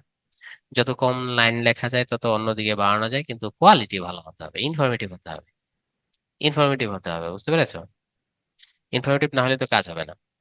একজন বিদ্যাসাগর, ঈশ্বরচন্দ্র বিদ্যাসাগর সম্পর্কে আলোচনা করো। এখন ধরো আমি তোমার খাতাটা দেখি বুঝতে পারবো তুমি বিদ্যাসাগর সম্পর্কে জানো কি জানো না। এখন আমি 2টা প্যাটার্ন দিচ্ছি যে বিদ্যাসাগর সম্পর্কে আলোচনা করো এসেছে, অথবা বিদ্যাসাগরের অবদান, গদ্যে বিদ্যাসাগরের অবদান আলোচনা করো। এখন 2টা ছাত্রের 2টা খাতা, একজনে এইভাবে লিখলো, আরেকজন এইভাবে লিখলো। তো 2টা খাতার প্যাটার্ন আমি তোমাদের বলে দিচ্ছি। একজন যে খুব কম নাম্বার পাবে, ধরো 6-এর মধ্যে, সে পাবে কি? সে ধরো 3 পাইলো। সে লিখবে এইভাবে যে ঈশ্বরচন্দ্র বিদ্যাসাগর, তার আসল নাম হচ্ছে ঈশ্বরচন্দ্র আর শর্মা বন্দ্যোপাধ্যায়, তাই পারিবারিক উপাধি। তিনি বিদ্যাসাগর নামে তাকে সকলে ডাকা হয়। তিনি আমাদের গদ্যে অনেক বেশি অবদান রেখেছেন, তিনি বিরাম চিহ্ন চালু করেছেন। এরপর হচ্ছে এই জন্য তাকে সংস্কৃত কলেজ থেকে তাকে বিদ্যাসাগর উপাধি দেওয়া হয়েছে। গদ্যে তিনি যদি অবদান না রাখতেন তাহলে আমাদের গদ্য এত সুন্দর হতো না, আমাদের গদ্য এত চমৎকার হতো না, আমাদের গদ্য এত ভালো হতো না। তার অবদান আমরা চিরকাল স্বীকার করি। এই যে তুমি বংশং কথাগুলা কইলা, এই কথা তো 3 লাইন পড়ার পরে স্যার বুঝতে পারবে যে এর কথার কি নেই, কোনো দাম নাই। বুঝতে পেরেছো? এখন ধরো আরেকজনে এইভাবে লিখলো, আরেকজন লিখলো হচ্ছে ঈশ্বরচন্দ্র বিদ্যাসাগর 1820 সাল, তার জন্ম সালটা দিয়ে দিল 1820 সাল। ঈশ্বরচন্দ্র বিদ্যাসাগর বাংলা সাহিত্যে গদ্যের জনক হিসাবে সুখ্যাতি অর্জন করেছেন। রবীন্দ্রনাথ ঠাকুর ঈশ্বরচন্দ্র বিদ্যাসাগরকে বলেছেন বাংলা গদ্যের প্রথম যথার্থ শিল্পী ঈশ্বরচন্দ্র বিদ্যাসাগর। ঈশ্বরচন্দ্র বিদ্যাসাগর গদ্য শিল্পে আহ ধ্বনি মাধুর্য, ধ্বনি ব্যঞ্জনা, ভাবের গাম্ভীর্য, তারপর বৈচিত্র্যময় শব্দের ব্যবহার, ছন্দের ব্যবহার, বিরাম চিহ্নের ব্যবহারের মাধ্যমে বাংলা ভাষাকে সহজবোধ্য, পাঠক নন্দিত এবং বিভ্রান্তি থেকে বাঁচিয়েছেন। তাহলে এই আমি যে 2 ভাবে বললাম, তোমরাই আমাকে আইডেন্টিফাই করো, প্রথম ভাবে আমাকে নাম্বার বেশি দিবা, না দ্বিতীয় লাইন দেখে তুমি বুঝতে পারবা যে আমি ঈশ্বরচন্দ্র সম্পর্কে একটু বেশি জানি। তোমরাই বলো, আমি তো 2টা প্যাটার্ন বললাম, একটা প্রথম প্যাটার্ন, দ্বিতীয়টা। তাহলে বলো তো, তুমি কিন্তু আমাকে একটা জাস্টিফাই করে ফেলতে পারলা, দ্বিতীয় 2টা লাইন পরে তুমি বুঝতে পারবা যে এই লোক কিছু জানে। তো সেরকম স্যারও কিন্তু সব পড়েন না। স্যার ওই 2-3টা লাইন পড়িয়ে কিন্তু বুঝতে পারেন যে এর ভিতরে লেখা সুন্দর হবে। একজন বলেছেন ফার্স্ট টাইম ইনফরমেশন বেশি দিয়েছে, হ্যাঁ, ইনফরমেশন ফার্স্ট টাইমে বেশি দিয়েছি, কিন্তু ফার্স্ট টাইম বেশি দিলেও সেটা সুন্দর ছিল না, সেটা একদম ছোট ছোট বাক্য ছিল, ঠিক না? ওই ছোট ছোট বাক্য ইনফরমেশন দিলে তো হবে না। কারণ বলেছে গদ্যের গদ্যের জনক হিসাবে বিদ্যাসাগরের অবদান, আমি কি দিয়েছি ফার্স্ট টাইম? বিদ্যাসাগরের ইনফরমেশন। বিদ্যাসাগর কবে জন্মেছেন, কোথায় জন্মেছেন, বিদ্যাসাগর বিদ্যাসাগর হয়েছেন, এটা তো ম্যাটার না। ম্যাটার তো আমাকে বলতে হবে যে গদ্যে তার ফোকাস করতে হবে, তার গদ্যে তার অবদান। তখন বলতে হবে গদ্যে তিনি ধ্বনি ব্যঞ্জন এনেছেন, গদ্যে তিনি কি সারল্য এনেছেন, গদ্যের মধ্যে তিনি কি করেছেন, আঞ্চলিকতা পরিহার করেছেন, গদ্যের ভাষাকে তিনি সহজ সরল করেছেন, গদ্যের মধ্যে তিনি প্রহামানতা এনেছেন, গদ্যের মধ্যে তিনি বিরাম চিহ্নের ব্যবহার করে ভাষার যে দুর্বোধ্যতা এবং ভাষার বিভ্রান্তি সেটা তিনি দূর করেছেন। অর্থাৎ তোমাকে ফোকাস করতে হবে গদ্যে। এখন তুমি গদ্যে ফোকাস না করে তুমি ঈশ্বরচন্দ্রের জীবনীতে ফোকাস করলা, তাহলে তো তোমার কাজ হবে না ভাই। এবং এখানে আমি একটা রেফারেন্স দিয়েছি, কার রেফারেন্স দিয়েছি? রবীন্দ্রনাথ ঠাকুরের রেফারেন্স দিয়েছি। যখন আমি রবীন্দ্রনাথ ঠাকুরের রেফারেন্স দিয়েছি, তুমি রেফারেন্স দিয়ে দিবা, তখন সেটা তো আরো বেড়ে যাবে, তোমার নাম্বার বেড়ে যাবে। অর্থাৎ একটা স্যার তোমার পেজ 2 লাইন পড়লেই বুঝতে পারবে যে তুমি কি বলতে চেয়েছো আর কি বলতে চাওনি। কিন্তু স্যার দ্বিতীয়বারের মতো লিখতে যেতে পারি, সেক্ষেত্রে করণীয় কি? তোমার প্রশ্নটা আমি বুঝতে পারি নাই। আচ্ছা যাক, তাহলে আমরা বুঝলাম আমাদের হচ্ছে লেখার মানটা কি করতে হবে, একটু সুন্দর করতে হবে। এবার আমরা একটু পেছন ফিরে গিয়ে আর কয়েকটা আইটেম তোমাদের দেখিয়ে দিই, সিলেবাসটা বুঝিয়ে দিই, তাহলে আমরা একটু ক্লিয়ার হব। গুরুত্ব এবং সিলেবাস আমি দুইটাই বুঝিয়ে দিচ্ছি তোমাদের। ওকে, এখানে দেখো, তোমরা কি জানো পূর্ণমান কোনটা থেকে কত আসে? এই যে সাধারণ, টেকনিক্যাল, পেশাগত উভয় ক্যাডারের জন্য, অর্থাৎ যারা বোথ ক্যাডার চয়েস দিবা তাদের সকলকে এই প্রশ্নটা পড়তে হবে। এই শব্দ গঠন ইতিমধ্যে আমরা বলেছি 5 স্টার, এটাও 5 স্টার বলেছি, বাক্য শুদ্ধি 5 স্টার, প্রবাদ প্রবচন 5 স্টার, আসে বাক্য গঠন, এগুলা সবই 5 স্টার। এগুলা থেকে প্রচুর পরীক্ষা আসে। তারপরে এটার গুরুত্ব সবচেয়ে বেশি, 5 6 30 6 করে 30 নাম্বার, একদম পুরোটাই হচ্ছে এইচএসসি প্যাটার্ন, এখানে আর কোনো কথা হবে না। ভাব সম্প্রসারণে 20 নাম্বার, দেখছো? এবার দেখো, এটার গুরুত্ব তুমি অনেক বেশি দিবা, কারণ ভাব সম্প্রসারণ কিন্তু একটু জটিল আসে। যেমন 35তম বিসিএস একটা ভাব সম্প্রসারণ এসেছিল, স্মরণের আবরণে মরণের রাখি ডাকি। আরেকটা ভাব সম্প্রসারণ এসেছিল, যে আমার মাঝে তুমি নেই, যে তোমার মাঝে আমি নেই, আমার কাছে দুই উত্তম। তাহলে ভাব সম্প্রসারণ গুলা একবারে যে সহজ আসবে এমন না। আবার ভাব সম্প্রসারণ আসে কি, সুশিক্ষিত লোক মাত্রই স্বশিক্ষিত, এটা আমরা অনেকে পারি না, আবার অনেকে পারি। এই ভাব সম্প্রসারণটা দারুণ করে লিখতে হয়।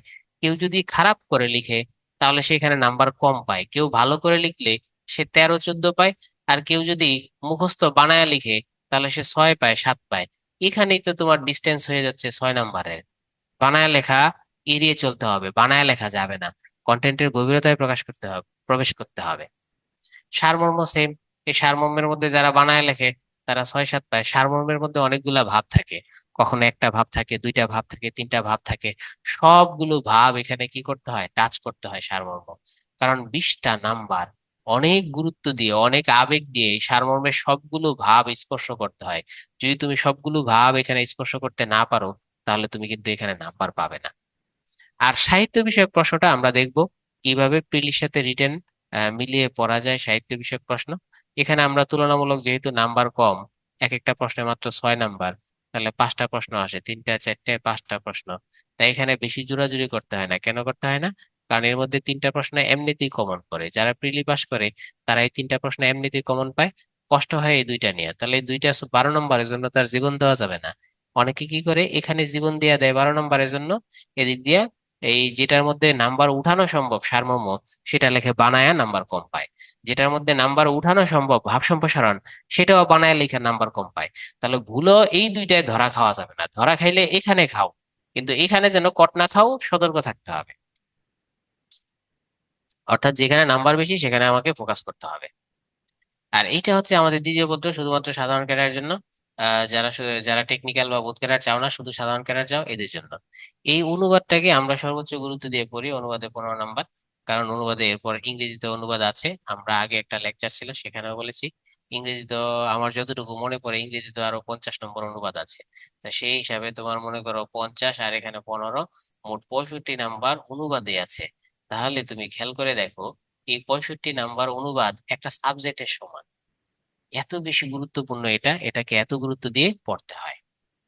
আর পত্র লিখনে কাল্পনিক সংলাপ, কাল্পনিক সংলাপের বেশি জোর দিতে হয় হচ্ছে তোমার সেন্টেন্সে। সেন্টেন্সে একটু জোর দিতে হয়। একটা ছোট সেন্টেন্স, একটা বড় সেন্টেন্স, এই যে এখানে এখানে।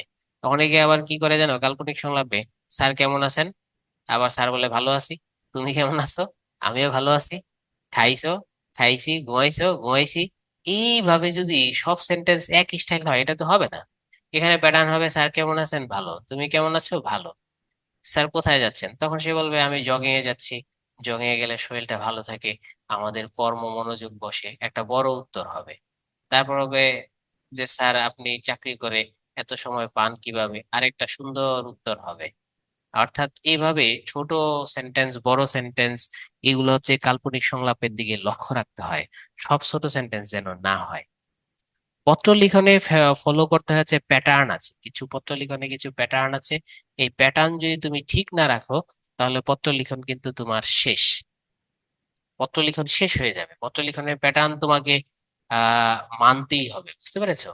পত্র লিখন, এখন আমরা জানি পত্র লিখনে এখনো বাংলাদেশে তিনটা প্যাটার্ন চলে। পত্র লিখন বাম পাশ থেকেও লেখা হয়, মাঝখানেও কিছু আইটেম আছে, ডান পাশেও আছে।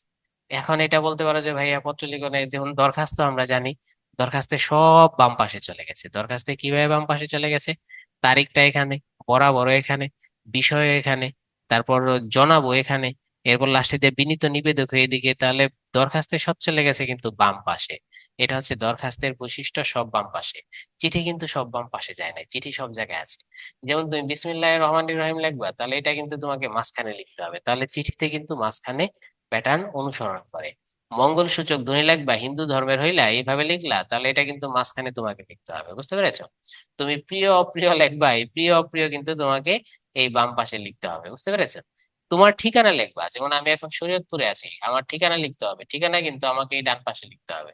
তাহলে দেখো প্রিয়টা আমার বাম পাশে গেল, মঙ্গলসূচক ধ্বনিটা মাঝখানে গেল, ঠিকানাটা শরীয়তপুর, আজকের তারিখ, আজকের তারিখ কত, মনে হয় 3 তারিখ, 3/1/26, সেটাও কিন্তু আমার ডান পাশে গেল। এরপর তুমি ইতি লিখবা, ইতিটাও কিন্তু আবার ডান পাশে হবে। অর্থাৎ তোমার যত তথ্য আছে, যিনি পাঠাবেন, ফ্রম যিনি, ফ্রম এর সকল তথ্য কিন্তু ডান পাশে থাকবে। যেমন ধরো এই যে ফ্রম দুলাল, তাহলে আমি শরীয়তপুর থেকে লিখছি, আজকের তারিখে লিখছি, আমি ইতি, সবগুলা কিন্তু আমার ডান পাশে থাকবে। এই যে প্যাটার্ন আছে, প্যাটার্ন যদি ফলো না করো, সাথে সাথে তোমার নাম্বার কিন্তু কমে যাবে। তাই খুব তোমাকে সতর্ক থাকতে হবে, পত্র লিখনের ক্ষেত্রে তোমাকে সতর্ক থাকতে হবে। আর গ্রন্থ সমালোচনা কেমনে পড়বা সেটা আমরা পরে দেখাবো। প্রবন্ধ রচনাটা আমাদের খুব জোর দিয়ে পড়তে হয়, পিলিটের সাথে মিলিয়ে পড়তে হয়।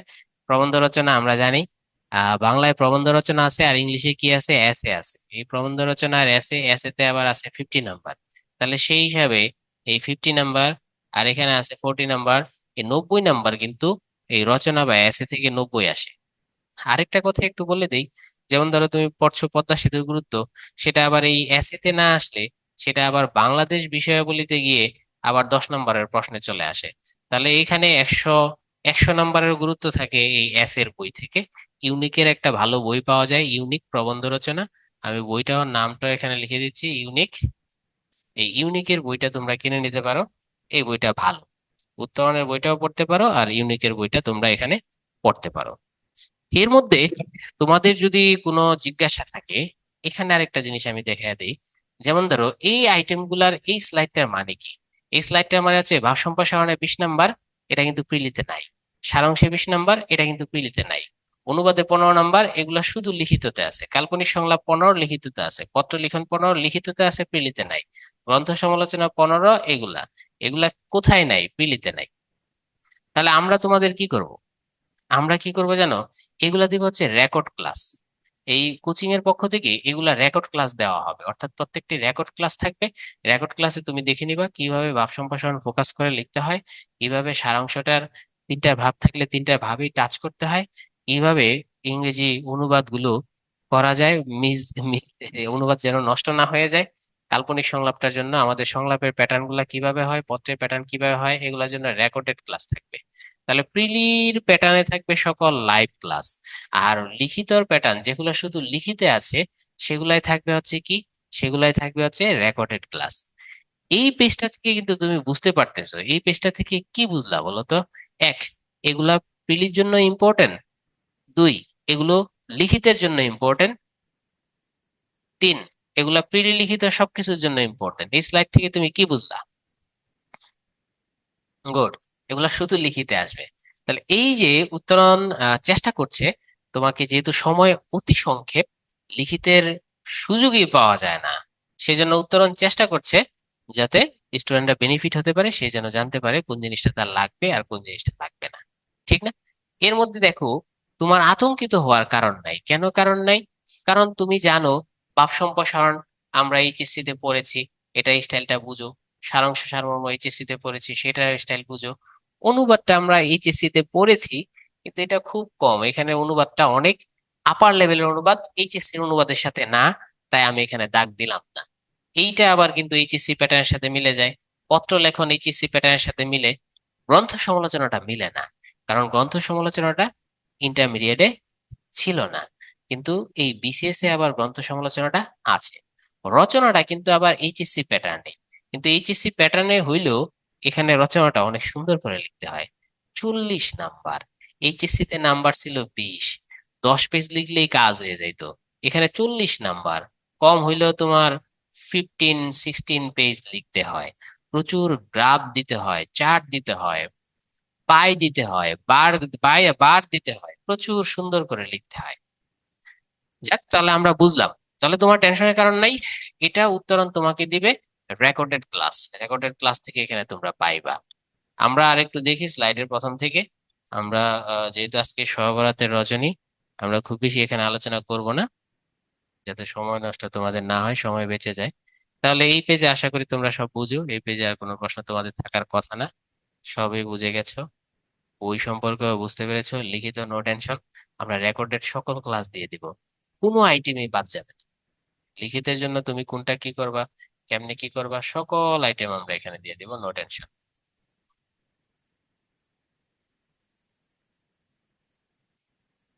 আচ্ছা, প্রিলির প্রশ্ন কেমনে আসে এটা বোধহয় আমরা সবাই জানি, আমাদের এটা নিয়ে চিন্তিত হওয়ার কারণ নেই। এই রিটেনের প্রশ্নগুলো আমরা এখানে কিভাবে আসে সেটা আমরা দেখিয়ে দিয়েছি, নো টেনশন। এবার তোমাদের মধ্যে আর কোন ধরনের জিজ্ঞাসা আছে বলো?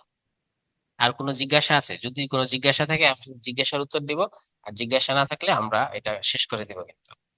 স্যার, প্রিলি সাহিত্য রেটিং দিয়ে দেন। এটা ভাইয়া, প্রবন্ধ রচনাতে স্ট্রাকচার কতখানি গুরুত্বপূর্ণ, যেখানে আমরা শুধু কন্টেন্ট জানবো? ওখানে স্ট্রাকচারটা গুরুত্বপূর্ণ নয়, ওখানে গুরুত্বপূর্ণ হচ্ছে ফোকাস। ফোকাস অর্থাৎ তুমি কত বেশি স্যারের দৃষ্টি আকর্ষণ করতে পারছো। ধরো পর্যটন শিল্প এসেছে, কত সুন্দর ডাটা দিতে পারছো, ডাটাগুলাকে কত সুন্দরভাবে তুমি উপস্থাপন করতে পারছো। ফোকাসটা বেশি ইম্পর্টেন্ট। স্যারের আই ক্যাচিং হতে হবে, স্যারের চোখটাকে তোমার খাতার মধ্যে আটক রাখতে হবে। আচ্ছা, এখানে দেখি আরো কি কি প্রশ্ন করেছো। 60 মার্কস পেতে, স্যার বাংলা লিটারেচারে বিভিন্ন কোশ্চেন আসে, ওইগুলো এত মনে রাখবো কেমন করে? লিটারেচারটা আমি তোমাদের একটা কথা বলেছিলাম একটু আগে, লিটারেচার নিয়ে তুমি ফাইট করো, বেশি লড়াই করবে না, কারণ লিটারেচারের নাম্বার থাকে কত? 30। 6টা প্রশ্ন, একটা দুইটা পাঁচটা প্রশ্ন, তিনটা চারটা পাঁচটা প্রশ্ন, পাঁচটা প্রশ্নের মধ্যে তিনটা এমনিতেই কমন পড়ে, তিনটা এমনিতেই কমন পড়ে। তো তুমি দুইটা প্রশ্নের জন্য কি জীবন দিবে? জীবন দিবে না, তুমি পড়তে থাকবে, তুমি দেখবে কিছু না কিছু তুমি লিখতে পারবে। সুতরাং এই দুইটা প্রশ্নের জন্য জীবন দেওয়ার দরকার নাই। তাহলে লিটারেচারে কি আসলে 30 নাম্বার? যারা কোর্সটা বুঝছো তারা বলো তো, লিটারেচারে 30 নাম্বার নাকি লিটারেচারে 65 নাম্বার রিটেনে? আমি রিটেনের কথা বলছি। ও, 30 নাকি 45? তোমরা বলো, রিটেনে লিটারেচারে 30 নাকি 45? দেখি কে বলতে পারো। 45। কারণ এখানে আছে 30, এর সাথে একটা গ্রন্থ সমালোচনা আছে। গুড। গ্রন্থ সমালোচনা কিন্তু সাহিত্যের অংশ, গ্রন্থ সমালোচনা আছে, ওখানে আছে 15, সেই হিসাবে লিটারেচারে মোট হচ্ছে তোমার 45 নম্বর। এক্সাম বেসে যারা ভর্তি হয়েছে তাদের কি রিটেনের রেকর্ডেড ক্লাস দেওয়া হবে? তোমার এই প্রশ্নটার জন্য আমি ইয়ের দৃষ্টি আকর্ষণ করছি। আহ, আমাদের সাথে আছে ইব্রাহিম ভাই। ইব্রাহিম ভাই, একটু দেখেন তো দু একটা প্রশ্ন। আচ্ছা, এখানে দেখি গ্রন্থ সমালোচনা আছে, অনেকে ঠিক বলেছো। তাহলে সেই হিসাবে লিটারেচারে আমরা দেখতে পাচ্ছি 15 নম্বর আর 30 নম্বর, 45 নম্বর। গ্রন্থ সমালোচনা নিয়ে টেনশনের কারণ নেই, এটা বিখ্যাত গ্রন্থগুলো আসে, অখ্যাত গ্রন্থ আসে না। যেমন ভাষা আন্দোলনের একটি গ্রন্থ সমালোচনা করো, এইভাবে পরীক্ষায় আসে। আসে হচ্ছে মুক্তিযুদ্ধের একটি গ্রন্থ সমালোচনা করো, এইভাবে পরীক্ষায় আসে। সম্প্রতি আলোচিত একটি গ্রন্থ সমালোচনা করো, তো সম্প্রতি হয়তো ধরো আসিফ নজরুলের একটা বই আছে, বা উপদেষ্টার কোনো উপদেষ্টার বই আছে, অথবা কোনো অর্থনীতির বই আছে, সম্প্রতি আলোচিত একটি বই, এইভাবে আসে, বিখ্যাত বই আসে। গ্রন্থ সমালোচনা নিয়ে টেনশনের কারণ নেই। বাঙালির ইতিহাস নিয়ে একটি বই আলোচনা করো। তো সেই হিসাবে আগে জাহানারা ইমামের বইটাই আমরা বেশি দিতাম, কারণ ওটার মধ্যে মুক্তিযুদ্ধের ইতিহাস আছে সেজন্য। এইভাবে আর কি বিখ্যাত বিখ্যাত বই আসে, অখ্যাত কোনো বই আসে না গ্রন্থ সমালোচনায়। সুতরাং টেনশনের কোনো কারণ নেই। এক্সাম বেঁচে যারা ভর্তি হয়েছে তাদেরকে কি রিটেন রেকর্ডেড ক্লাস দেওয়া হবে? এটা একটু আমাদের কর্তৃপক্ষ অ্যান্সার দিতে পারবে, এটা ঠিক আমার জানা নাই। সামনে ইলেকশনের পর কোন সাহিত্যে গুরুত্ব বাড়বে কিনা, হ্যাঁ অবশ্যই অবশ্যই গুরুত্ব বাড়বে, কমবে। ইলেকশনে যদি বিএনপি জিতে যায় তাহলে এক ধরনের প্রশ্নের প্যাটার্ন হবে, আর যদি জামাত জিতে যায় তাহলে আরেক ধরনের প্রশ্নের প্রশ্নের প্যাটার্ন হবে। তোমরা জানো যে আসলে কোনো কিছুই রাজনীতির বাইরে না, কোনো কিছুই না। পিএসসি চেয়ারম্যানও কে থাকবে না থাকবে সেটাও তো নির্ভর করবে পরবর্তী সরকার কে হবে তার উপর, ঠিক না? সরকার চেঞ্জ, পিএসসি চেয়ারম্যান চেঞ্জ। সরকার চেঞ্জ, পিএসসির মেম্বার পর্যন্ত চেঞ্জ। আর পিএসসির মেম্বার যখন চেঞ্জ, তখন পিএসসির ফিলোসফি চেঞ্জ, প্রশ্নকর্তা চেঞ্জ, সব চেঞ্জ হয়ে যাবে। বিএনপি মনে হইলে তখন আমরা বাকিটা দেখবো, যে জিতুক, তারপরে আমরা প্রশ্নের প্যাটার্ন কেমন হতে পারে সেটা একটা ইঙ্গিত দিয়ে দেব। আগে ভোটটা হোক, কেউ একজন সরকার গঠন করুক। সামনে ইলেকশনের পর অবশ্যই কমবে। ইউনিকের বই কোন আইটেমের জন্য কিনবো? ইউনিকের শুধু অ্যাসিটা কিনবে, অ্যাসিটা কিনলে হবে। রচনা, রচনা আর অ্যাসি দুইটা একসাথেই পাওয়া যায়। ইউনিকের ওই বইটা কিনবে, ইউনিকের ওই বইটা ভালো। স্যার, টপ 100 স্টুডেন্টের মধ্যে রেজাল্ট করতে বাংলা রিটেনে কত মার্ক টার্গেট করতে হবে? তুমি অবশ্যই সবকিছুতে তুমি 70% মার্ক টার্গেট করবা, কারণ দেখো 600 নাম্বার পাইলে তারা মোটামুটি টপার হয়ে যায় রিটেনে। এখন তোমার সাবজেক্ট কয়টা? 9টা। 9টা যদি হয় তাহলে তোমার এই যে 7 নং কত, 7 নং 63, অর্থাৎ 630। তুমি টার্গেট 70 করবা, 600 তুমি টেকায় রাখো। 600 টেকায় রাখলে তুমি সব ক্যাডারে টপের দিকে যেতে পারবা, সেটা আইদার ফরেন হোক, অর পুলিশ হোক, অর অ্যাডমিন হোক। 600 নাম্বার যদি তুমি সিকিউর করতে পারো তাহলে তুমি টপে থাকতে পারবা। তাহলে এভারেজটা সেটা 65 থেকে 70-র মধ্যে।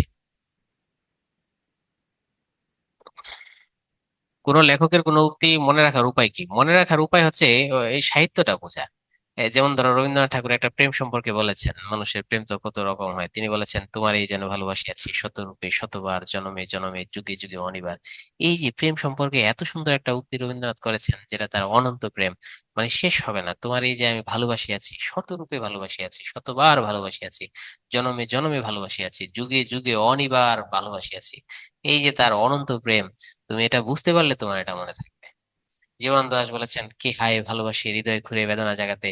এই যে তুমি কাউকে ভালোবেসেছো, সেকা খেয়েছো, দুঃখ কষ্ট ভুলে গিয়েছো, সেই সবকিছু চাপা দিয়েছো, আবার তোমার সেই প্রেমিকার সাথে দেখা হয়ে গেল, তোমার প্রেমিকা আবার তোমাকে কল দিল, তখন তোমার পেছনের সমস্ত দুঃখ আবার হৃদয় খুঁড়ে খুঁড়ে বের হয়ে আসলো। জীবন্ত দাস বলল, কি হায় ভালোবাসে হৃদয় ঘুরে বেদনা জাগাতে। তুমি যদি মর্মার্থ বুঝো, মর্মার্থ বুঝলে তখন তোমার মাথায় থাকবে। তাই আমরা বেশি আন্ডারস্ট্যান্ডিং এর উপর বেশি জোর দেই, কম্প্রিহেনশনের উপর বেশি জোর দেই। বিশেষ করে আমি আমার ক্লাসগুলোতে কম্প্রিহেনশনের উপর বেশি জোর দেই, কারণ the more comprehension, the more memorising power. সমালোচনা মানে কি খারাপ দিক তুলে ধরতে হবে না। সাহিত্য সমালোচনা এটা একটা ভালো দিক। এটা হচ্ছে ভালো দিক কি, ধরো তুমি একটা আহ, বই পড়েছো, সেই বইটা হচ্ছে লাল সালু। লাল সালু উপন্যাসটা যখন তুমি সমালোচনা করতে যাইবা, তখন তোমার তুলে ধরতে হবে লাল সালু উপন্যাসের সমাজ চিত্রটা কিভাবে উঠে এসেছে। লাল সালু উপন্যাসে মজিদ ক্যারেক্টারটা তোমার ভালো লেগেছে, লাল সালু উপন্যাসে আউয়ালপুরের পীর সাহেবের ক্যারেক্টার তোমার ভালো লেগেছে, লাল সালু উপন্যাসে নারী নির্যাতনের চিত্র এসেছে, লাল সালু উপন্যাসে ধর্মীয় বন্যামী চিত্র এসেছে। তখন লাল সালু উপন্যাসের সবই কিন্তু পজিটিভ। আবার যখন তুমি মনে করো একটা ব্যর্থ উপন্যাস আলালে করে দুলাল লিখতে যাইবা, তখন লিখবা যে ব্যর্থ দুলালে আলালে করে দুলাল উপন্যাস, সেটি একটি ব্যর্থ উপন্যাস। এই উপন্যাসের ভাষার মধ্যে সাধু চরিত্রের মিশ্রণ রয়েছে, গুরুচন্দ্রের দোষ রয়েছে, এই অঞ্চলের ভাষার মধ্যে আঞ্চলিক ভাষাও ঢুকে পড়েছে অপ্রাসঙ্গিক ভাবে। তখন যে উপন্যাসটা সার্থক সেটা শুধু সার্থকতার আলোচনা করবা, যে উপন্যাসটা ব্যর্থ সেটার ব্যর্থতার আলোচনা করবা। এটা হচ্ছে সাহিত্য সমালোচনা। তাই সমালোচনা মানেই খারাপ কিছু নয়। বর্তমানে এই প্যাটার্নে পিলিতে ডাইজেস্ট পড়া কেমন যৌক্তিক, নাকি শুধু গাইড বই পড়তে হবে? ডাইজেস্টটা আসলে সবসময় যৌক্তিক। ডাইজেস্ট পড়া সবসময় ভালো। তুমি মূল বইও পড়বা, প্রিপারেশন প্রিপারেশন বুকও পড়বা, পাশাপাশি তুমি ডাইজেস্ট পড়বা, ডাইজেস্ট সবসময় ভালো ভাই। আপনি যে এত পড়াশোনা করেছেন বাংলা উপন্যাস কবিতা আদার্স, কঠিন লাগে নাই? ভাইয়া, আপনি যে এত পড়াশোনা করছেন বাংলা উপন্যাস কবিতা লাগে নাই? আর কঠিন তো, আমার তো ম্যাথ আমার কাছে কঠিন লাগতো। ম্যাথ তো আমার কঠিন লাগতো। আমি ম্যাথে ভালো করতে পারিনি বলে আমি কিন্তু মানে বিসিএস তো 35তম বিসিএস, প্রথম বিসিএস ছিল, আমি ক্যাডার হয়েছে। এরপর আমি 4টা ভাইবে দিয়েছি, কিন্তু আমার ম্যাথের পয়েন্টটা খুব কম ছিল বলে আমার ক্যাডারটা চেঞ্জ হয় নাই। বাকি অনেক সাবজেক্টে আমি অনেক নম্বর পেয়েছি। একটা জায়গাতে দুর্বলতা থাকেই মানুষ। স্যার, কোটেশন লিখতে কি ব্লু পেন ইউজ করা যাবে? হ্যাঁ, অবশ্যই অবশ্যই। আমাদের যে কোনো পরীক্ষায় দুইটা কালার গ্রহণযোগ্য, একটা হচ্ছে কালো আর একটা হচ্ছে ব্লু। কোটেশনে তুমি অবশ্যই ব্লু ইউজ করবে, তোমার খাতার মান তখন বেড়ে যাবে। আচ্ছা, আমরা একটু নিচ দিক থেকে শেষ প্রশ্নগুলো দেখছি। দেখে আমরা, যদি তোমাদের আর প্রশ্ন না থাকে তাহলে আমরা শেষ করে দেওয়ার চেষ্টা করব। আর আপনি রিটেনে কত পেয়েছিলেন? আমি ভালো নাম্বার পেয়েছি, বিশেষ করে লাস্ট বিসিএসটা। আগের গুলা 450-এর কম, আর লাস্ট বিসিএসটা 400, মোর দেন 450। আর বেশি খোলাসা না করি। প্রিলি 200, রিটেন 900, ভাইভায় 200। ভাইভায় হচ্ছে 200। বাংলা সাহিত্যে প্রিলির জন্য কতটুকু এফোর্ট দিয়ে 50% মার্কস তোলা যাবে? প্রিলির জন্য কতটুকু এফোর্ট দিয়ে, এটা যে কেমনে তোমাকে আমি অ্যান্সার দিই এটা বোঝা তো কঠিন। লেখার মান উন্নয়নে করণীয়, লেখার মান উন্নয়নে করণীয়, এটা এখানে অনেক মেধাবী স্টুডেন্ট আছে। এই পরামর্শটা যদি তোমাকে আমি দিতে যাই তাহলে অনেকে মাইন্ড করবে, কারণ তাদের লেখার মান ভালো। লেখার মানের জন্য আমি তারপর তোমাকে 30 সেকেন্ড একটু দিয়েই দিই, কারণ ক্লাসটা তো সকলের জন্য। তুমি মার্জিনটা সুন্দর করে করবা। মার্জিন তো অবশ্য বিসিএস এর খাতায় করা থাকে এখন, তাহলে তোমার মার্জিন নিয়ে আর কোনো টেনশন নাই। তুমি লেখার মানের জন্য একটা, দেখো আমি তোমার কয়টা মডেল দিচ্ছি, তাহলে তুমি লেখার মানটা বুঝতে পারবে। আমি মডেল দিয়ে দিই। এই হচ্ছে মডেল নাম্বার 1। এখানে সুন্দর করে মার্জিন করা, খাতার ভিতরে মার্জিন করা আছে। এই হচ্ছে মার্জিনটা, খাতার মার্জিন। খাতার ভিতরে মার্জিন করা থাকে। তাহলে তুমি এখান থেকে এত নং প্রশ্ন উত্তর লিখলা। এই যে এখানে একটা লাইন তুমি লিখলা, আর একটা লাইন তুমি এই কাছাকাছি লিখলা, আর একটা লাইন তুমি এই একই রেঞ্জে লিখলা। এরপর তুমি একটা ফাঁকা রাখলা, ফাঁকা রেখে, মোটামুটি ফাঁকা রেখে, তারপর তুমি আবার রেঞ্জ ঠিক করলা। আবার ধরো এখানে তোমার 4 লাইন লেখার পর এখানে আবার কিন্তু তুমি কি রাখলা, ফাঁকা রাখলা। তাহলে ফাঁকা রেখে তুমি আরেকটা প্যারা কি করলা, সাজাইলা। এইভাবে যদি তুমি রেঞ্জ মেনটেন করতে পারো তাহলে কিন্তু তোমার লেখা সুন্দর হবে। এখন আমরা আরেকটা পেজ নিচ্ছি। এই আরেকটা পেজ নেওয়ার পর এখানে আমি একটা মার্জিন টেনে দিই। তুমি পেজটা দেখলেই বুঝতে পারবা এটার মধ্যে কি সমস্যা আছে। এই যে এটা এভাবে লিখলাম। এরপর আমি এখান থেকে উত্তর লেখা শুরু করলাম, এই যে সব। যখন আমি আরেকটা প্যারা লিখলাম, এই প্যারার মধ্যে আমার কি নাই, কোনো ভালো গ্যাপ নাই। আমার প্যারা আছে ঠিকই, কিন্তু গ্যাপের মধ্যে কোনো পার্থক্য নাই। দেখো প্যারা আছে, কিন্তু প্যারাকে আইডেন্টিফাই আলাদাভাবে করা যায় না। এবার তোমরা এখানে যারা আছো, তোমরা বলো কোন প্যাটার্ন তোমাদের ভালো লেগেছে, এক না দুই? এক ভালো লেগেছে। তাহলে এক যদি ভালো লেগে, তোমাকে এই কাজটা করতে হবে। এই কাজটা তোমাকে করতে হবে, এই যে খাতার মধ্যে যথেষ্ট পরিমাণে গ্যাপ রাখতে হবে। যথেষ্ট গ্যাপ। এই যখন লাইনগুলো একই প্যারায় যখন লিখবা তখন কিন্তু লাইনে গ্যাপ কম থাকবে। আবার যখন একটা প্যারা শেষ হয়ে আরেকটা প্যারা হবে তখন তোমার গ্যাপ রাখতে হবে।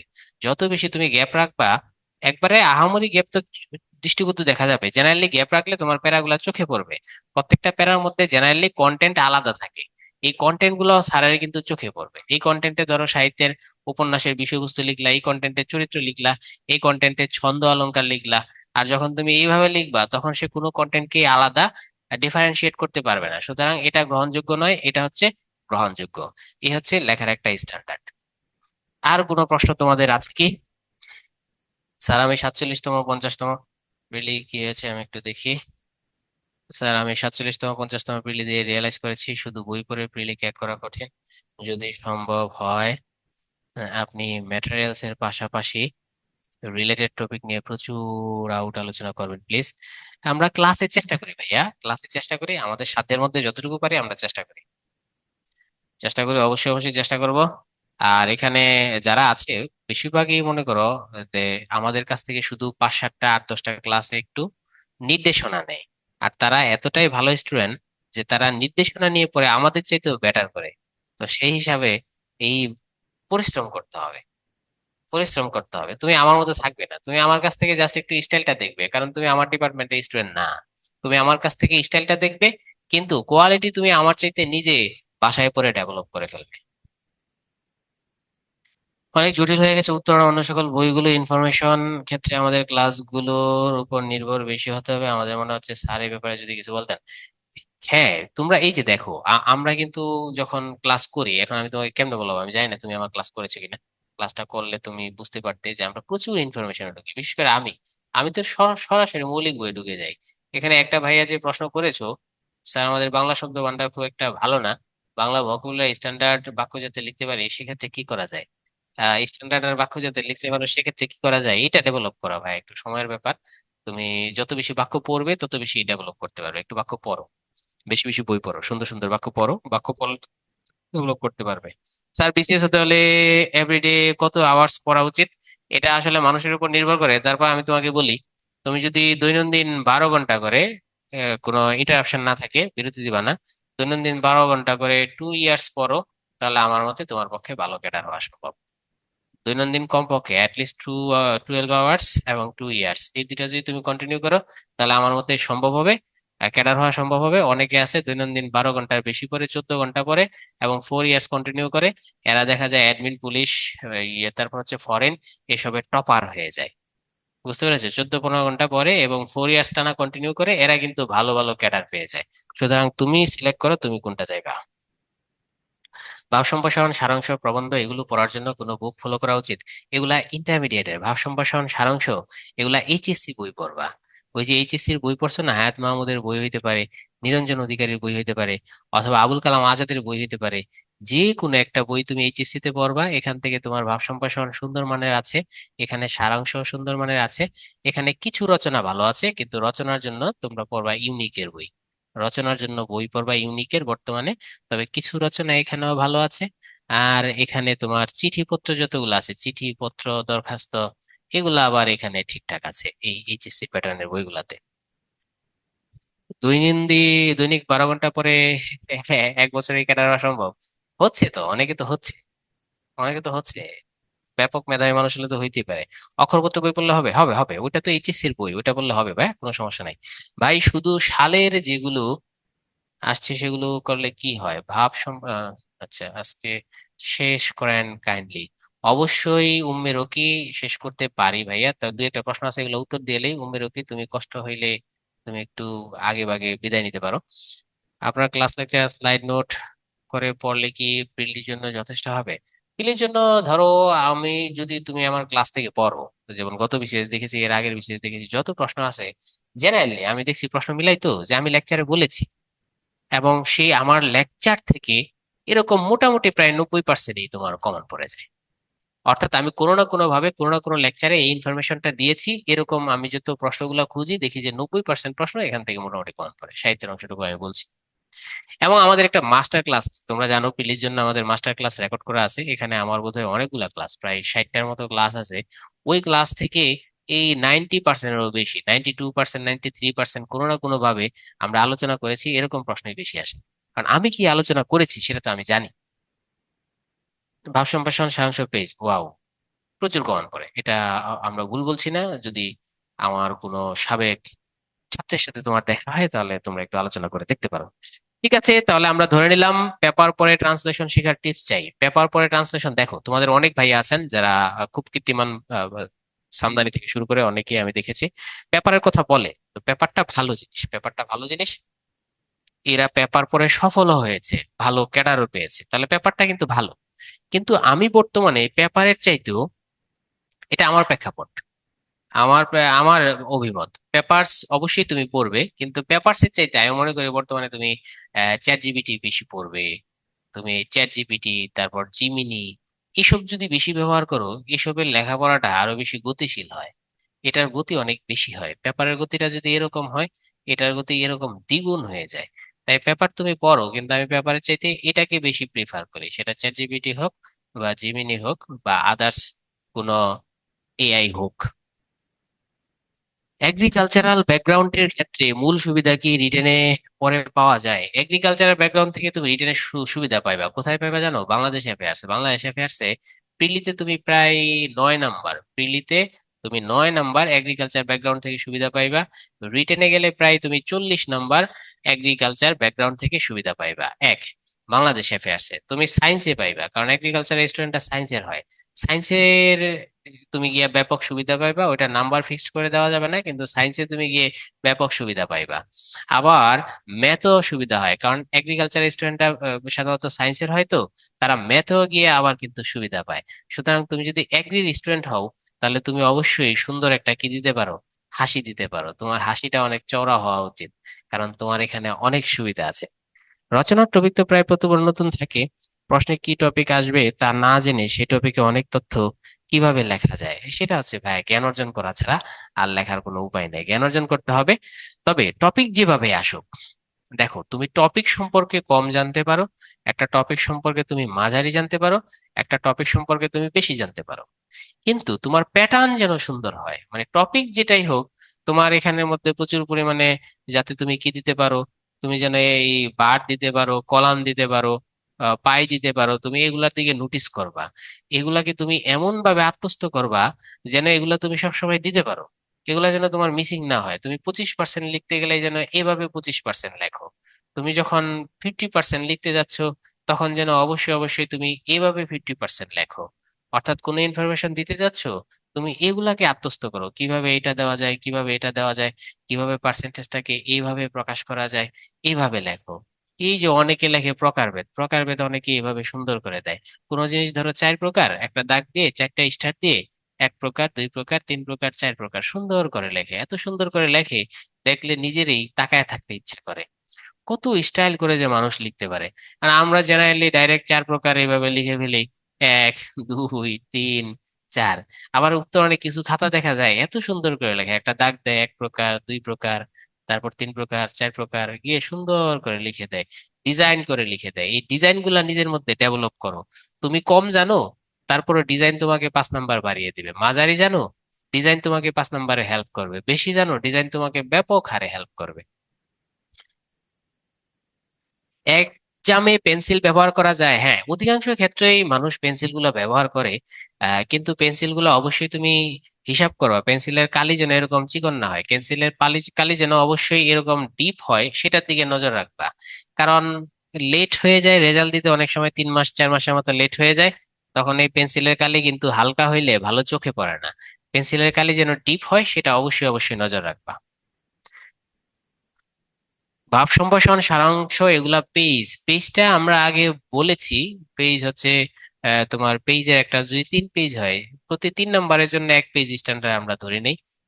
5 বা 3-এর জন্য এরকম আর কি। আচ্ছা, ভাব সম্প্রসারণ তুমি অবশ্যই, যেহেতু ভাব সম্প্রসারণ নাম্বার কত, 15, তুমি 1 পেজ দিবা, 2 পেজ দিবা, 3 পেজে এখানে এইসব মাঝখানেও শেষ করতে পারো, সবটুকু লিখতে পারো, কিন্তু এই এতটুকু তুমি যাইবাই 15 নম্বরের জন্য।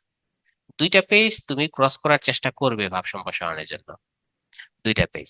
আর রচনায় তুমি অবশ্যই চেষ্টা করবে রচনায় প্রচুর পেজ দেওয়ার জন্য। অর্থাৎ রচনায় 2টা জিনিসের উপর নির্ভর করে। ওই যে আমি বলেছি, একটা ছেলে অনেক ভালো লিখেছে, সুন্দর ইনফরমেশন দিয়েছে, সুন্দর ইনফরমেশন দিয়ে 1, 2, 3, 4, 5, 6, 7, 8, এই 9, 10 পেজ লিখেছে। তো 10 পেজ দিয়ে ভালো লেখার কারণে একে আমি রচনায় কত দিলাম, একে আমি রচনায় 20 দিলাম। আরেকটা ছেলে, সেও খুব ভালো লিখেছে, সে ভালো লেখার পর 10 পেজ না লিখা সে লিখছে কত পেজ, 15 পেজ। এবার তুমি বলো, তুমি কাকে, যে 10 পেজ লেখার কারণে যাকে তুমি 20 দিলা, আবার আরেকটা ছেলে সেও ভালো লিখেছে, 15 পেজ লিখছে, তাকে কি তুমি 20 দিবা? তোমরা বলো কত দিবা? একজন লোক ভালো লিখছে, সে 10 পেজ লিখছে, তাকে 20 দিলা। আরেকজন লোকও ভালো লিখছে, সে 15 পেজ লিখছে, তাকে তুমি কত দিবা? বলো, তোমরাই বলো, তোমরা কত দিতে চাও? তোমার বিবেক তখন কি করে, তোমার বিবেকেই সাড়া দিবে, তোমার বিবেকই তোমাকে খোঁচাবে যে একে তো 20 দেওয়া যায় না। আগের ছেলেটা 10 পেজ লিখেছে, 20 দিয়েছি, পরের ছেলেটাকে আমি 15 পেজ লিখেছে, তাকে আমি কেমনে 20 দিই? এই যে বিবেক খোঁচায় না, তোমার বিবেকটা যেরকম খোঁচা দেয়, স্যারের বিবেকও তো সেরকমই খোঁচা দেয়। তাই আমরা দেখতে পাই পেজ বাড়লে পয়েন্ট বাড়ে, পেজ বাড়লে পয়েন্ট বাড়ে, কারণ বিবেক খোঁচা দেয়। আমার একটা বিবেক আছে, তোমার একটা বিবেক আছে। তখন এই ছেলেকে কিন্তু তুমি 26, 27 বা 30 এরকম তুমি দিয়ে দিবা, কারণ তোমার বিবেক তোমাকে খোঁচাবে। 10 পেজে 20 হইলে 15 পেজে 20 হয় না। ওকে, তাহলে আমরা মোটামুটি, আজকে নামাজও আছে, অনেকে নামাজে চলে যাবে, আমরা এখন শেষ করে দিব। তোমাদের আশা করি আহ আহ, যদি যুক্ত থাকো, সেটা উদ্ভাসের উত্তরণই বোধহয় এই জাতীয় কোর্স আছে, অন্য কোনো কোচিং এ নাই। অন্য কোনো কোচিং এ যেহেতু সরাসরি অফলাইন হয়, সম্ভব হয় না। আমি একাধিক কোচিং এ ছিলাম আগে। 3টা প্রশ্ন করলাম, একটা উত্তর পাইলাম না। সুজন, এটা আমার খুব ব্যর্থতা, আমি কেন তোমার প্রশ্নের উত্তরগুলো নোটিস করতে পারি নাই। আমি দুঃখিত ভাইয়া, যে এই প্রশ্নগুলো তুমি লাস্ট বার করো, আমি তোমাকে উত্তর দিয়ে দিই। রচনার জন্য কোন টপিক পড়া যায় যাতে আনকমন আসলে লিখতে পারো? আচ্ছা, দেখো, অনেক টপিক বলতে গেলে সময় চলে যাবে। ইউনিকের বইটা পড়ো, ইউনিকের বইটার মধ্যে স্টার দেওয়া আছে, তুমি কোন কোন টপিক পড়বা, কোন কোন টপিক পড়বা না। স্টার দেওয়া আছে, আমাদের উত্তরণের বইও আছে, আমাদের উত্তরণের বইয়ের সমস্ত বইয়ের শুরুতে স্টার দেওয়া থাকে, কোনটা থেকে বেশি এসেছে, কত সালে এসেছে, সমস্ত রেকর্ড উত্তরণে থাকে। তবে ইউনিকের বইটা আমার রচনার জন্য স্পেশাল মনে হয়েছে। ভাইয়া আমার পরিচয়টা বলবেন। হ্যাঁ, আমি হচ্ছে দেলোয়ার দুলাল, আমি 35তম বিসিএস ক্যাডার। বিসিএস ক্যাডার হচ্ছে সাধারণ শিক্ষা ক্যাডার, গ্রামের বাড়ি শরীয়তপুর। কমার্সের স্টুডেন্ট নিয়ে আপনি এখন কোন কলেজে আছেন? আমি শরীয়তপুর সরকারি কলেজে আছি। সাবজেক্টিভ কিভাবে পড়বো? সাবজেক্টিভ কিভাবে পড়বা? আচ্ছা, সাবজেক্টিভ নিয়ে আমরা আবার একটু পরে আলোচনা করবো ভাই। এখন আমরা একটু শেষের দিকে যাব তো, আজকে নামাজেরও ব্যাপার আছে। আচ্ছা সুজন, তোমার কোনো প্রশ্ন থাকলে বলো। তোমার 3টা প্রশ্নের একটা আমি উত্তর দিতে পারি নাই, আমি খুবই দুঃখিত। কেন যেন নোটিস হয় না, আল্লাহ জানে। আহ ভাইয়া, যদিও অফ টপিক, বাংলাদেশ আন্তর্জাতিকের লিখিত বই ভালো হবে? বাংলাদেশ আর আন্তর্জাতিকে তুমি মাইন্ড করো না ভাইয়া। বাংলাদেশ আর আন্তর্জাতিকে তোমাদের ক্লাস নেবে, হয়তো বা ফরেন কোনো ক্যাডার ক্লাস নেবে, সে তোমাদের একটু রেফারেন্স দিবে, ঠিক আছে ভাই? তুমি তার জন্য একটু অপেক্ষা করো। আমার কোশ্চেন আপনার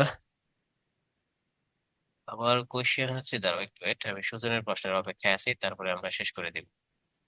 কারণ একটা মানুষ 3টা প্রশ্ন করছে, তার একটা উত্তরও দিতে পারে নাই, কতটা কষ্ট সে পেয়েছে। আহ, আমার কোশ্চেন আপনার করছেন বাট ইগনোর করছেন। তোমার কোশ্চেন আমি দেখেছি কিন্তু ইগনোর করেছি, কি বলবো আর বলো।